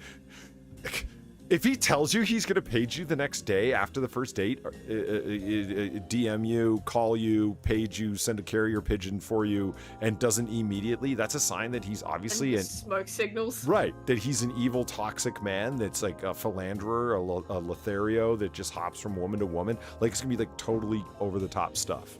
That's my guess. Oh yeah. That's my Oh guess. yeah, most likely will. Remember the If this was anything to judge. Yeah, remember the thing from Everyday Feminism? 10 things you should ask a guy on a first date. Number 7 was Oh his. god, one of them was like, what, Palestine, Israel? Yeah, number 7 was ask him about his feelings on the Israel-Palestine conflict on the first date. And it's like, the first date. Yeah. The first date. Fucking hell. Neither you are Israeli or Palestinian. Doesn't make a difference. You gotta have an opinion Right? on this because, you know, intersectional feminism, am I right? Like, what the fuck? Right? Right. God. Yeah, you know Internet, what? You know like, what? Pat- relationship advice shit is just it's a fucking trash fire that is just hilarious at times, like really. You know what? Platty has a point. You were named Am I Satan yet for a long time. Who's the evil one? I was. Yeah. I was. But is that really evil or just teenage edginess? Because that came from like Teenage edginess. I'm pretty sure I created that I'm pretty sure I created my YouTube account when I was like 15. Keep that in mind. I can tell you this, Pat. You said obviously Polly's never fucked a psycho girl. Lol. Okay. I have, but it's interesting. I'll tell you a quick interesting story before we close up. Like last call, get your drink orders in, because. All right. Yeah. There was this girl that I was dating for about 4 months. Okay. Mhm. I had this intuition. I don't know where it was coming from, but don't let her know where you live. Don't bring her over. I don't know why, but I just had that strong feeling that no, I'm going to go over to her house. No, we're going to go out to eat. No, when I stay over, I'm going to stay over there. She's not going to stay. And she would bring it up. She would say, why have I never seen your place? I'm like, oh, I just live real far from campus because we went to the same university at the time. This is when I was in undergrad, right? And Yeah. they say, oh, it's because I live real far from campus. And I did. That wasn't a lie. She's like, where do you live? And I told her, and she goes, oh, yeah, that is kind of far from campus. I'm like, yeah, see? It's totally not about that. I've got this strong feeling that, you know, you're kind of intense. And when the way you talk with anger about past boyfriends and past relationships makes me think, you know, et cetera, right? This is also the girl that swung the cast iron frying pan at my head. Ooh. Ooh. Yeah. Oh no. Yeah. So anyway, after that came to its inevitable end, do you know the because it's like she can't come find me. She has no fucking idea where I live because I never let her come over. Yeah, Yeah, no, that was a smart Dude, idea. it's like I felt. I'm not gonna lie. Like I felt bad about it at the time. Like, dude, how are you dating a woman that you know? And if you are dating her, you know why? You know you've been over to her place. Why can't you have her over? You know, like I thought about it. Maybe I'm being a bad guy here. After it was all over, I'm like, dude. That was some fucking foresight, like some third eye vision you had there. Because she could not show, and she was angry because I got calls from her. I was like, it was over, and then inevitably, 2 days later, so, you know, it was a really bad fight, but I don't really think we should let it all come to an end. Like, you know how it goes, right? Yeah. You know what I mean? And I just didn't respond, right? Because I'm like, no, baby, it's done. Yeah, you're like, fuck this bitch, I'm out. Yeah, like this is over, and we said it was over, and I meant it. Apparently you didn't, or you're catching the lonelies, or whatever the fuck's going on over there. But like, I kind of goes her, but there was no way she was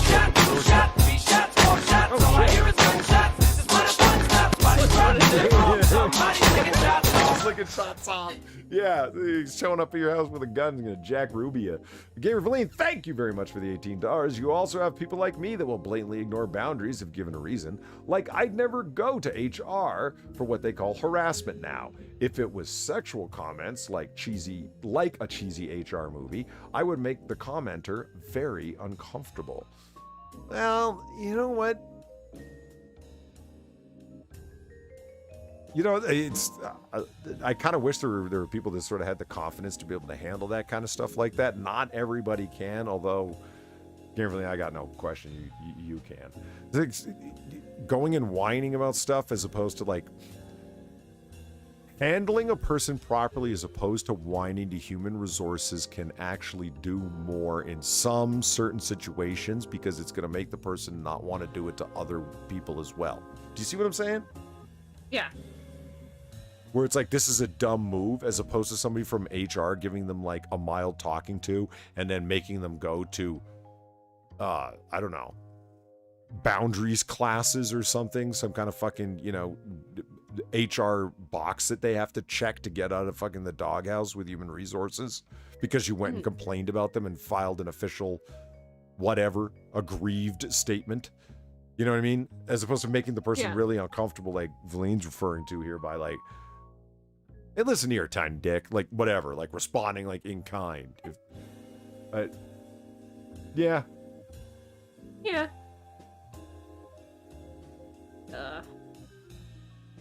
That's probably really bad advice to give people. Don't go to HR, just handle it yourself. And right, that probably is not the greatest. Handle it yourself if you feel like it yourself. No, I'm saying if you can handle it yourself, by all means do so, is what I'm saying. Yeah. Yeah. If you don't feel that you can, don't. Molly Okami, guys, never stick your dick in crazy. Maybe that explains my lack of sex life. Jesus Christ, Molly. You know. Jesus. Oh, wow. Holy fuck. All right, we have run a lot longer than I thought we were going to. Holy shit. Holy shit. Yeah. Well, I guess we successfully proved, like, what, like, less than 50% evil? Less than 50% evil, but still checking more boxes than I thought we would, and we ended up equally evil. Mm-hmm. Well, you still have a tiny black heart. Well, right back at you, apparently, according to this.